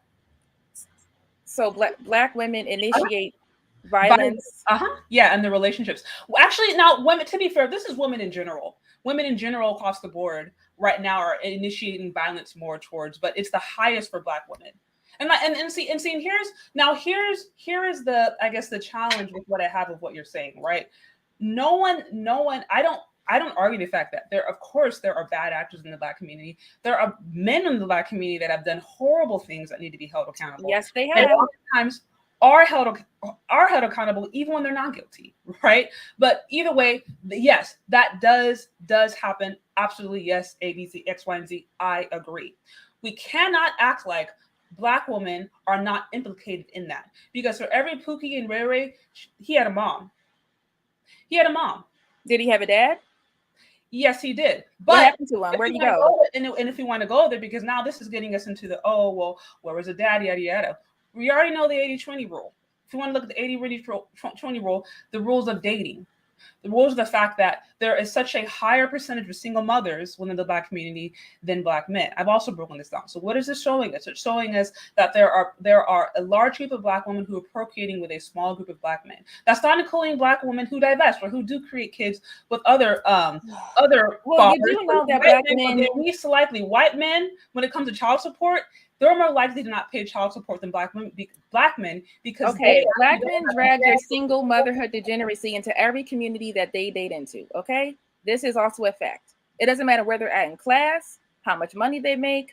Their baby daddy nonsense goes with them everywhere they go. It follows them everywhere they go. So 54% of Black men being single and child. So that large group of men who have no children. When men, it doesn't matter. When men are making children, you can't use men that don't have children. I don't have any children, so I have no dog in this fight.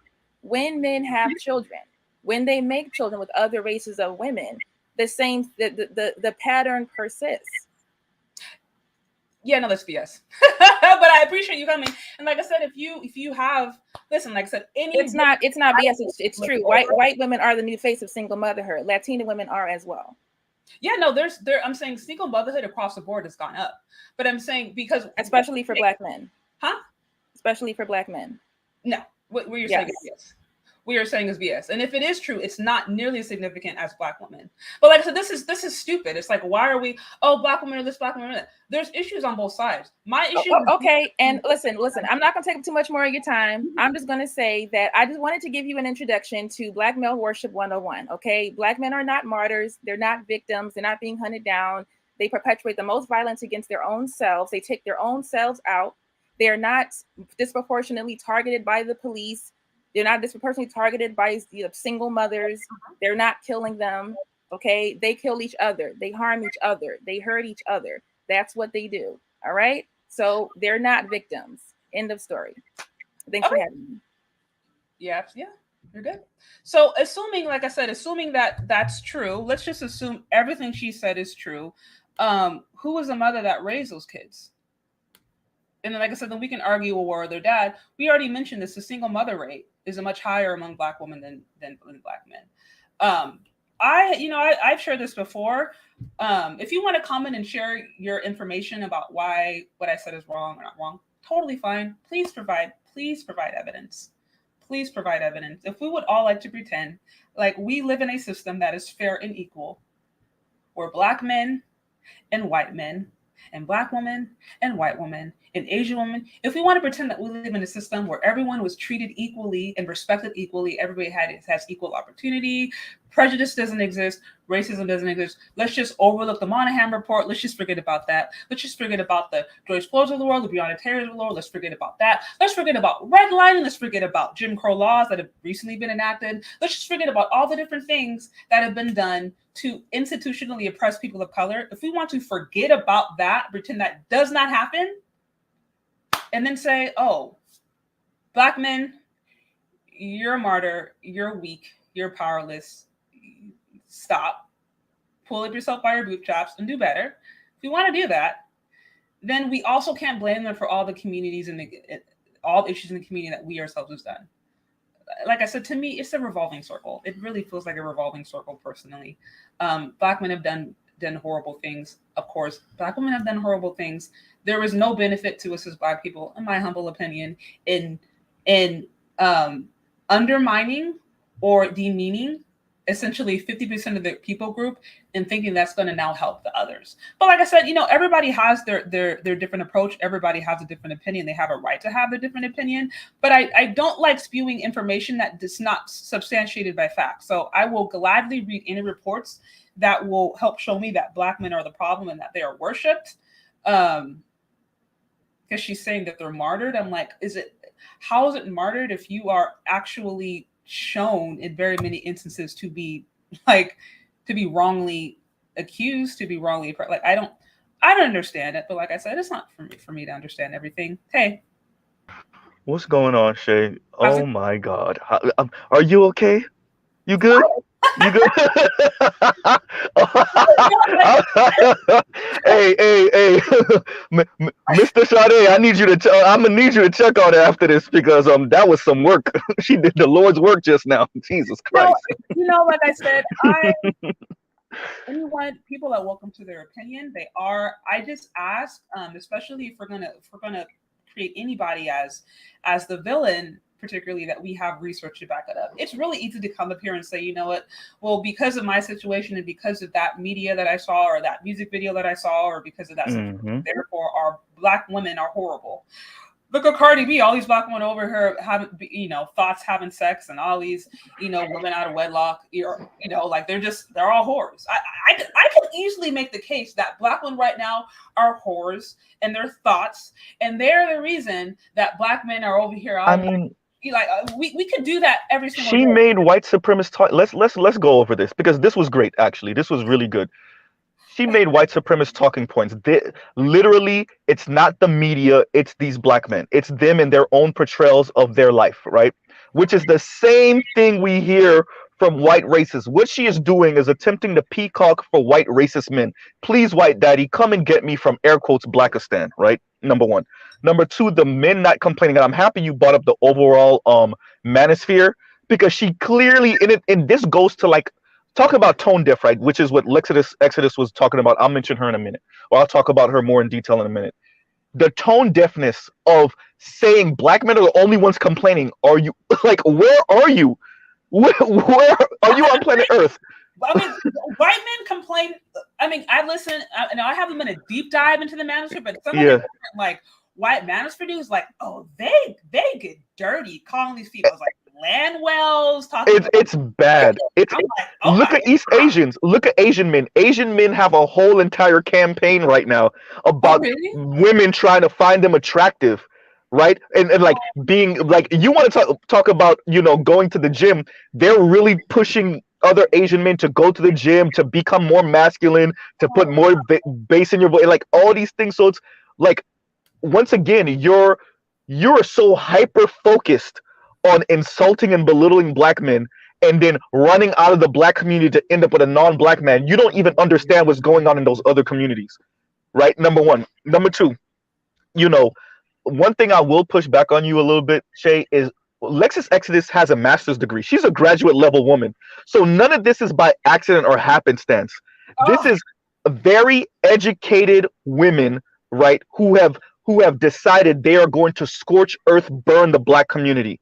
And a lot of this comes with I'm mad at my baby daddy, or I'm mad at my ex-husband, I'm mad at the guy that I wanted in college or in high school that I couldn't get, and I will burn the entire black community, including anyone that comes in their name to go against the negative rhetoric, right? So what makes Tina Knowles so threatening to them is that she's actually making black men seem like human beings. Like, she's making black men seem like they're breathing, living human beings, and that is what LexusExodus and this lady. And it was very. Let me state the obvious. It was very interesting seeing you defending black men and seeing her attacking black men. And all the brothers in the comments understand what I'm saying. I ain't even gonna say no more, right? I ain't even gonna say no more, right? So it's clear why you don't have any children, madam. Tell us. It's once again, right? Yeah, I said it, right? So once again, go ahead. I'm not here to make any, everybody has their own rights to how they make decisions about their life, but I will say my main thing is, again, if you're going to villainize any people group, let's bring the receipts. And then if we are, and then like I said, again, let's just assume, if we assume everything is true, black men really are martyrs, and there's male worship, yada, yada, yada. Let's just assume all of that is true. Can we really act like a couple of hundred of years of genocide with the absence of any reparative work? Can we act like that's not going to have any impact on a people group? We are fully aware that, God forbid, a woman is violated sexually, or God forbid somebody, has physical abuse. We're fully aware that when somebody experiences trauma on a personal level, that they need to go to therapy, that they need to seek psychological help. That's well understood. That's well documented in scientific standpoint. What happens when that happens to a group of people, when a group of people is genocided and they are abused? We can't act like they don't also have the same traumas. Yep. We can't act like those things don't have impacts. And like I said, to completely overlook historical facts and to completely look even omissions or even things that the government themselves had admitted to, and act like that has zero impact on what's happening today, when we literally have, if we want to go to social media, if we want to go to the news for as evidence, we can do that. There's plenty of stuff on the news, there's plenty of stuff on social media all the time that shows us people of color being discriminated against. Do we want to overlook that and say, oh, well, it's still your fault? I mean, okay, let me go somewhere super dark, and it's gonna sound like it doesn't matter, but it really does. Okay, a lot of this, and I'm going right to it, a lot of this has to do with the fact that their favorite male celebrity has either had sex with or is married to a non-black woman, or a light-skinned, racially ambiguous black woman. Y'all think I'm joking. It sounds so minuscule, right? A lot of this has to do with what a rich black dude is doing with his penis. And everything else, I mean everything else, every single thing else they talk about really don't mean nothing. What they really care about is who's doing what with who in Hollywood. Y'all think I'm not joking, right? When Kobe dies, what do we see on Twitter? He deserved it. That's why God took him and his favorite daughter. Oh yeah, you ain't read those comments, Shay? Oh, it got real nasty in there. That's what he get. That's God punishing him for not marrying a black woman. So when you see Tina Knowles puts out this documentary, evil. What an evil thing to say. I remember that. I don't think I wasn't like deep on at that point on social media, but I remember seeing that and being like, how are we celebrating the death of a human being? Like, who cares what nationality life is? Like, he had children, he had a mother or father. Like, how was they care, Shay? They care to the point where now, because let's look at how the language is ratcheting up. Let's be honest. 5 years ago, it wasn't this. 4 years ago, it wasn't just this. 3 years ago, it wasn't this. And she mentioned Kevin. Understand the obsession there, because nobody said anything about Kevin Samuels. It was Kevin came in like a nuclear bomb, and they don't know how to respond to it. So now they saying the most reckless things on the phone. Think about this, and I'll shut up. It looks like multi-billion-dollar media conglomerate. You went to the View comment section, which I think, what is the View owned by? ABC or one of them, right? Another big media conglomerate. And y'all started not the talk, it's the real. I think it's the real. Y'all went to these multi-billion-dollar media conglomerate pages and were spewing your nonsense in the comments. I want you to understand how much that doesn't actually hurt black men. It hurts black women in y'all claim of moral high ground above everyone else in this country. What you're doing actually hurts you, because you're supposed to be the one that everybody uses to shut black men up in schools, right? Whenever we talk about our oppression, this is what BLM was doing, right? Whenever we talk about our issues, they're like, well, there's an LGBTQ sister over there, or a black woman over here, or an LGBTQ brother over there, and he matters more than you. All right.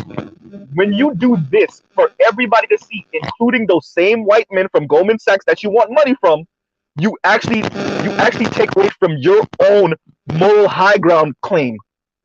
And I'm looking at these sisters like, do y'all even understand how you're screwing yourselves over in the long run?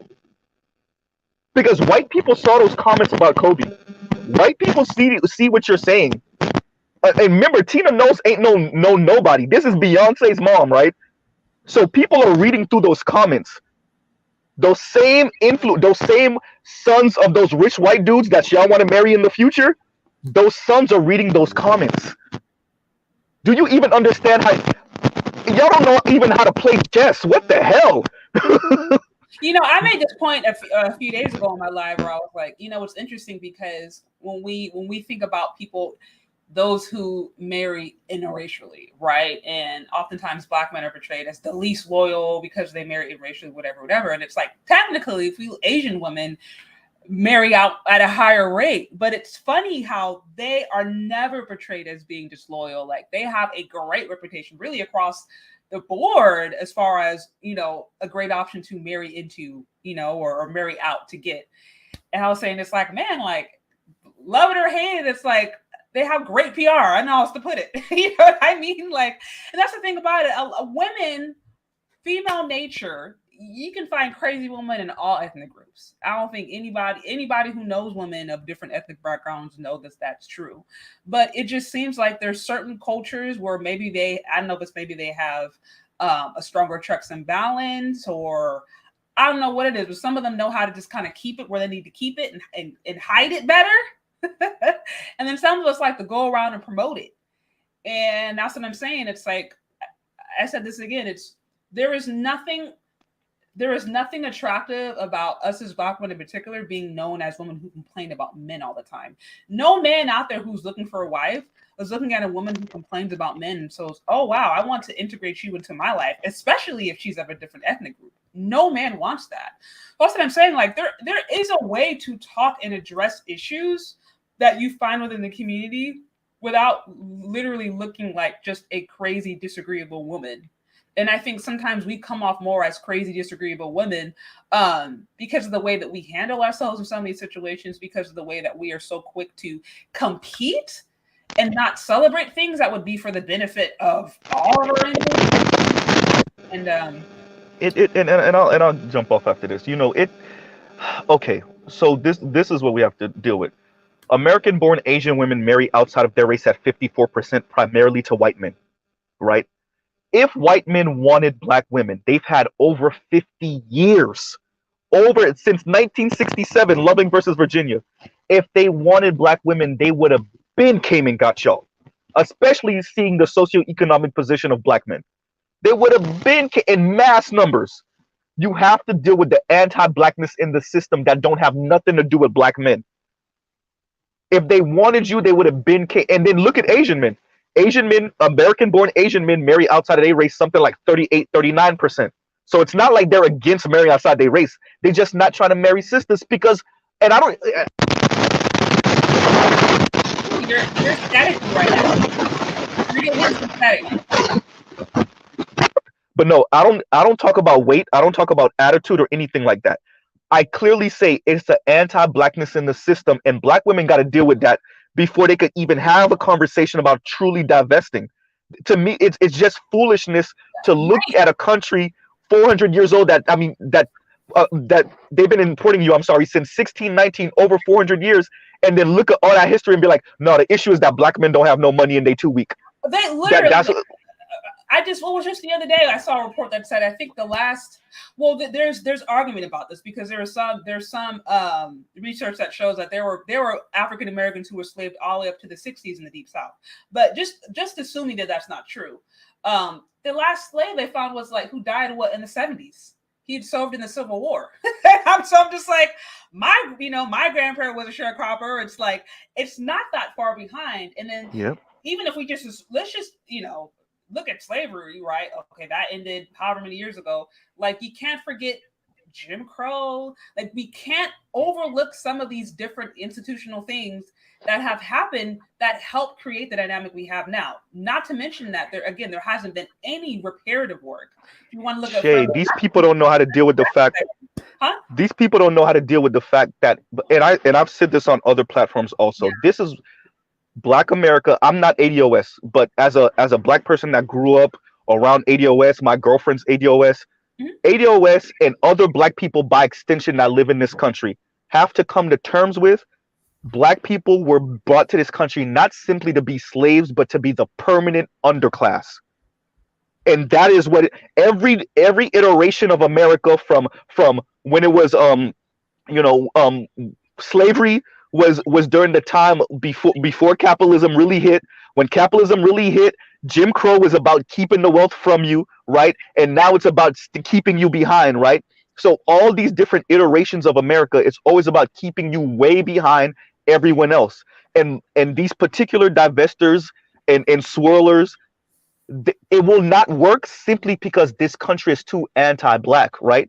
And the term I was looking for earlier was the feudal era. It's just every time you get to a new iteration, it's a new way of keeping black people socioeconomically behind everyone else. And until these swirlers and divestors deal with that, they can try their hardest to lose the weight, to adopt a white Valley Girl accent, to go get their master's degree, to go rub elbows with white people, to get this money from Goldman Sachs.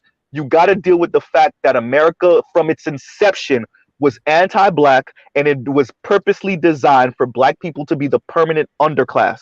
And until you could fix that, all your ideas of swirling and divesting and leaving black men in Blackistan will be dashed.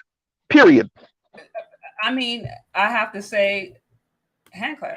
I don't, because that's absolutely facts. The evidence speak for itself. Nobody is saying, I've never said, and I will never say, you can't date, you can't marry out. Do the best that you can to find the best options. But let's not also just pretend like we don't live in a country that literally was based upon race and still very much operates under that paradigm. We can't act like that does not exist. Anytime we want to forget about it, there are situations that remind us, hey, this is still a thing. And I do understand that women, to a certain extent, we are, for example, the way that I'm treated. I was talking to my husband about this the other day, where it's I live in an environment, I got stopped by the police officer not too long ago, and they were like, hey, ma'am, your headlights out. Just be safe. I've had, no issues. Right now, part of it is where I'm at, but it's I know as a woman, my experience it's completely different than the experience of my husband. I'm also not in the South. In Bay Area is a little different than if I was in Kentucky. But that's what I'm saying. It's like, I think sometimes too, women, we're not seen as much of a threat. And so I think maybe because we don't maybe experience certain things blatantly, then we can also be like, oh, well, it's not as harmful. It's not as bad because it's not as so in our face. Whereas men, like Black men, you're seen as a threat, especially when we go in certain environments. You see people grabbing their purse. You see people like, kind of stiffening up. Like you see that physical, the physical responses people have every single day. And so I think women, many of us, in the absence of that, not having that, bringing that fear in some of these environments, it can be easy for us to be like, it's not that bad. Whereas I just don't think men have that luxury. And I wish there was more of an understanding of, it's not about trying to be racist. It's not about trying to be like, oh, well, I hate you because of that. Like, no, it's just, what is the reality of what's going on? If we do want to move forward, okay, how do we do that? What is actually happening today? And if we cannot identify what's happening today, you can't ever think about, how to actually move forward effectively. Like it's Shay, think about how messed up it is, just how wrong it is on too many levels. To see a grandma who has the ability to make a documentary because she fears for her grandsons, because she got a grandson from Jay-Z and Beyonce, and she got a grandson from Solange, right? Because Solange's son is coming of age. I think he might be in his preteens, if not teens now, right? Yeah. So he's a light-skinned young Black boy, but nobody know who Solange's son is, right? So to think that eventually he's going to be driving and he's going to be going out on his own and doing his own, and what these people think about Black men, even your light-skinned grandson, and for you to have the ability to create a documentary about it and talk about it, and to have other Black women come at you in a very public way to the point where they're actively campaigning to have that documentary not air. Think about that. It's so sad to me. It's like, but at the same time, it's like, I recognize, I really don't have hate for anybody. I don't have hate for divestors. Like I don't, I know many of them are mentally or spiritually sick. Like, and I mean that from the best place possible. I'm saying you dating or marrying out, I'm not saying you sick, but I'm saying you having this sense of self-hatred that is so deep that you're not able to, whether it's look at things logically, you carry a seed of hatred towards anyone that shares your complexion. You want to eliminate yourself and your kids. These are the kinds of mindset that are really sad. They're really sad. It's like, why? How can you hate what God created? LexusExodus has a Black son, Shay. LexusExodus has a Black son, Shay. And look at what she's on. She has a Black son from a Black man, not even no mixed son. She has a Black son from a Black. These people are so delusional that they still on the hate train even when they have a Black son. You think you're going to save your Black son just because you raising him with a white stepdaddy now? Just because you got him away from the hood right now? Yeah, I'm not... I don't You see what I'm saying? These people are insane. I haven't looked. I don't think I've seen one video from LexusExodus. I have so much homework to do, so I'm not sure about her familiar situation, but I do know, like I said, it's just, again, for all those who want to say, because like I said, sometimes some of these people are moving the goalposts and saying, oh, well, that thing isn't about race, it's about finding the best youth. And it's like, well, how do you have literally one of the pioneers, four mothers of divesting, Crystal Carrison, who had a video a few days ago talking about why divesting is trash. So how do you explain that? You know what I mean? So it's like, y'all, let's just stop with the lies. We saw that comment too, which was crazy. And in the poll where the Black woman was just like, oh, I signed it and I had my 13-year-old daughter sign it and I explained this was just it's like, oh God. And Shay, so you had Edward and me up here the other night, and Ed did a poll. He asked Black men, are Black women your enemy? Are they is it complicated? Right? Are Black women your enemy? Yes, no, or it's complicated. Like almost 4 out of 5 of us said it's complicated and no. Almost 4 out of 5 of us said it's complicated and no. As a matter of fact, the largest one was it's no. It's like 40-something% no. Black men clearly, even with this type of rhetoric, we're saying no, black women, we do not see you as the enemy. Or it's complicated, which is you're angry at us. You want us to feel whatever emotional pain you feel when you see your favorite black celebrity sleeping with a non-black woman. Let's call a thing a thing. You want us to feel that form of rejection, but we know that, but we don't see you as the enemy, right? It's complicated. But I guarantee you, if you polled these sisters, man, that number would be kind of devastating to see how many of them probably think we're the enemy. Yeah. I don't want to believe it, but I think there's some truth to what you're saying. There's some truth to what you're saying. So, that's why I think it was Edward Anderson who was just like, I support divestors. I support them going and testing out their theory. And I'm like, yeah, why not? Honestly, I think that would be like, if there was truly like we're really going to break away from this community and really invest in that. I think we would all give a big hand clap. I think we would all be like, you know what? We support that effort. Have fun over there. You don't be lying about nobody. I think they can't help it. It's the propaganda. They can't help, but I can't just go. It's always this thing. Like, it's like the people that y'all get into an argument at your house and they can't just leave. They gotta try to knock the furniture down, set your house on fire. Right. They in the car cursing you out. They get to the four-way stop sign, still cursing you out. They on the expressway, still cursing you out. They in their house, still cursing you out. They call a friend up at the house to curse you out. It's like, bro, just all these sisters just go and enjoy your white man, but you can't, because you live in a white supremacist, anti-black society. And so you really want to regurgitate anti-black talking points about black men so these non-black men could come and save you. But you still live in a racist, anti-black white society, so they're not coming to save you. So you get even louder, and they still don't come and save you. And you get even louder, and they still don't come and save you. So what are you going to do? I don't know. I'm like, good luck. Those women I know who really were just like, they fell in love with somebody and they married, they're of a different ethnic group, black woman, like, they're cool. They're not going out here spreading hate about their men or women in their community. They're just living their life. They're just like, this happened and that's it. There's no hate for other people. And like I said, most people aren't tripping about that. They're living their lives. So that's what I'm saying. Why the need if you're divested to really do it at the expense of hurting, to me, what is people within your community, people who share a complexion.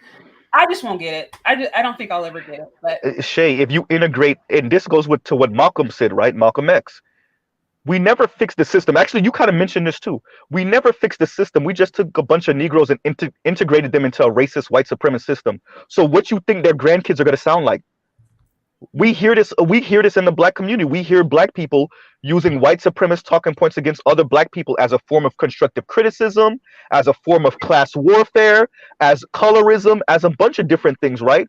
Because you integrated a bunch of Negroes into anti-black. So in many ways, black people are American because you sound like white racist Americans about other black people. So maybe integration kind of did work. I hear where you're coming from. You see what I'm saying? Like, and I'll jump off, but thank you for having me up. Cheap plug, I do have a channel for all the people in the comments. Check it out. Yes, it's the same name. But once again, thank you for having me up, Shay. Always a pleasure. Yeah, this was great. And that lady, I feel sad for her because we already know how this is going to look for her. She looked like she's somewhere in her 30s or 40s. You don't got no kids yet? All right. All right. Anyway. She has her own channel, so check her out if you want. I mean, just have fun with the cats in the future. I know you with the white dudes now, but that ain't gonna last. Have fun with the cats in the future, though. Anyway, I'm out. Thank you, Shay. Bye. Yes. So, this has been an interesting conversation. Like I said, if you're on here, get those likes up, y'all. Get those likes up, tag, share. I appreciate all of you guys for hanging out with me. Again, if you'd like to show support to the show, you can find me on Cash App or Venmo, Shay Sade. And I just wanted to wrap this up real quick. So like I said, we briefly went over just everything revolving this profile, right? The series that Tina Knowles created as a love letter to Black men. Also, just as a way to honor her grandsons that she has currently right now. where she basically created a series that was a way to help fight against negative stereotypes that she believes are negatively impacting Black men and just the Black community in general. I thought that was a great idea. Now we've had many detractors, many Black women who have said that that is a horrible idea, that it is dangerous, that it is Black male worship, as one of our callers mentioned, and that it is creating them as martyrs and creating them as victims when they are the ones that are creating all of these issues. And that they are the ones in particular who are harming Black women. Black femicide is really what's going on, and that should be the focus. These Black women should not die in vain. That is what we saw mentioned in LexusExodus post. We looked at the data from the FBI that says that Black women are killed about every 5.5 hours.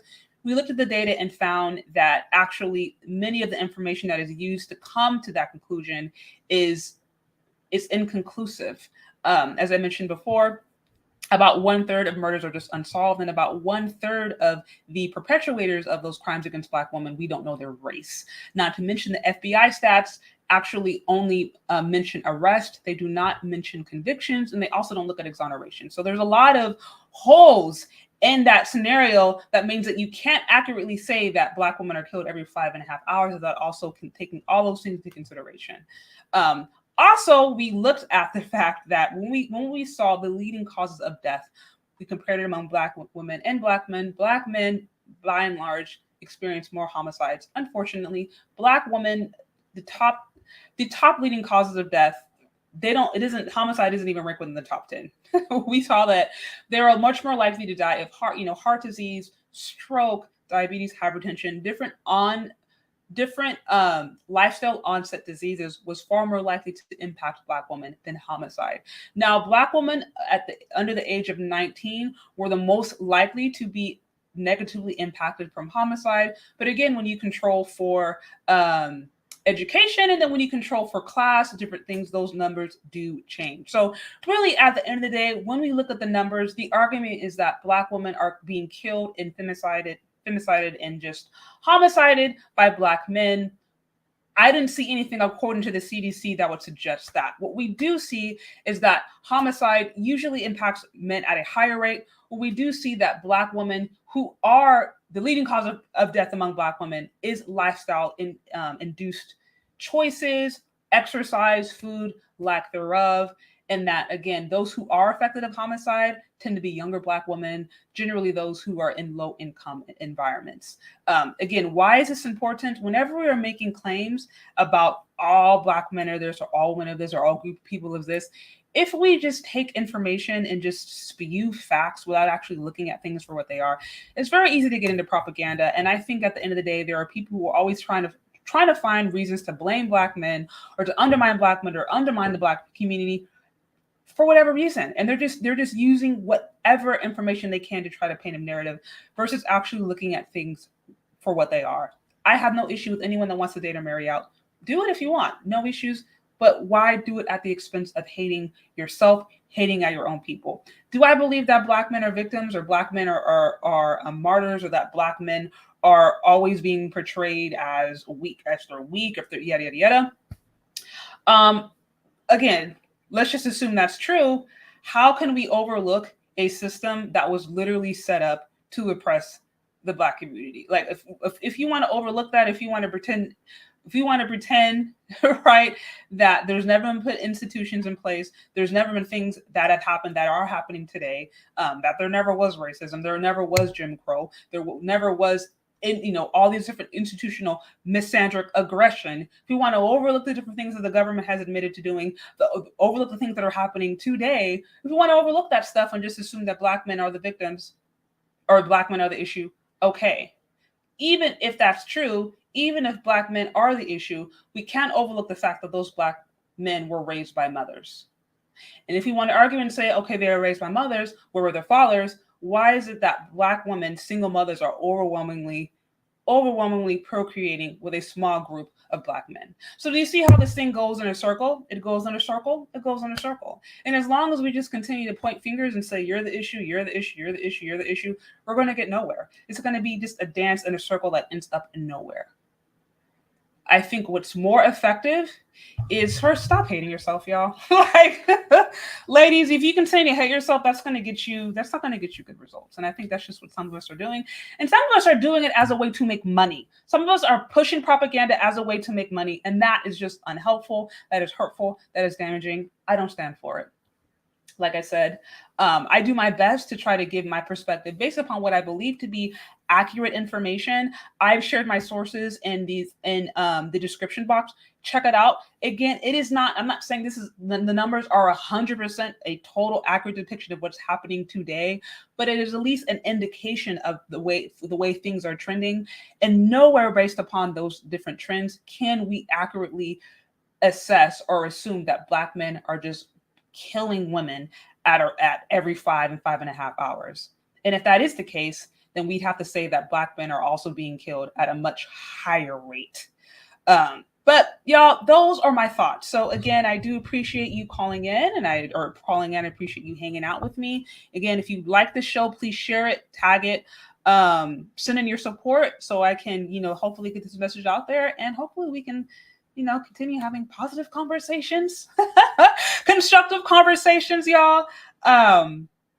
This was good stuff. So anyways, stay tuned. We are going to have some more lives and some more discussions coming up later on this week. Stay tuned and we'll talk later. Bye.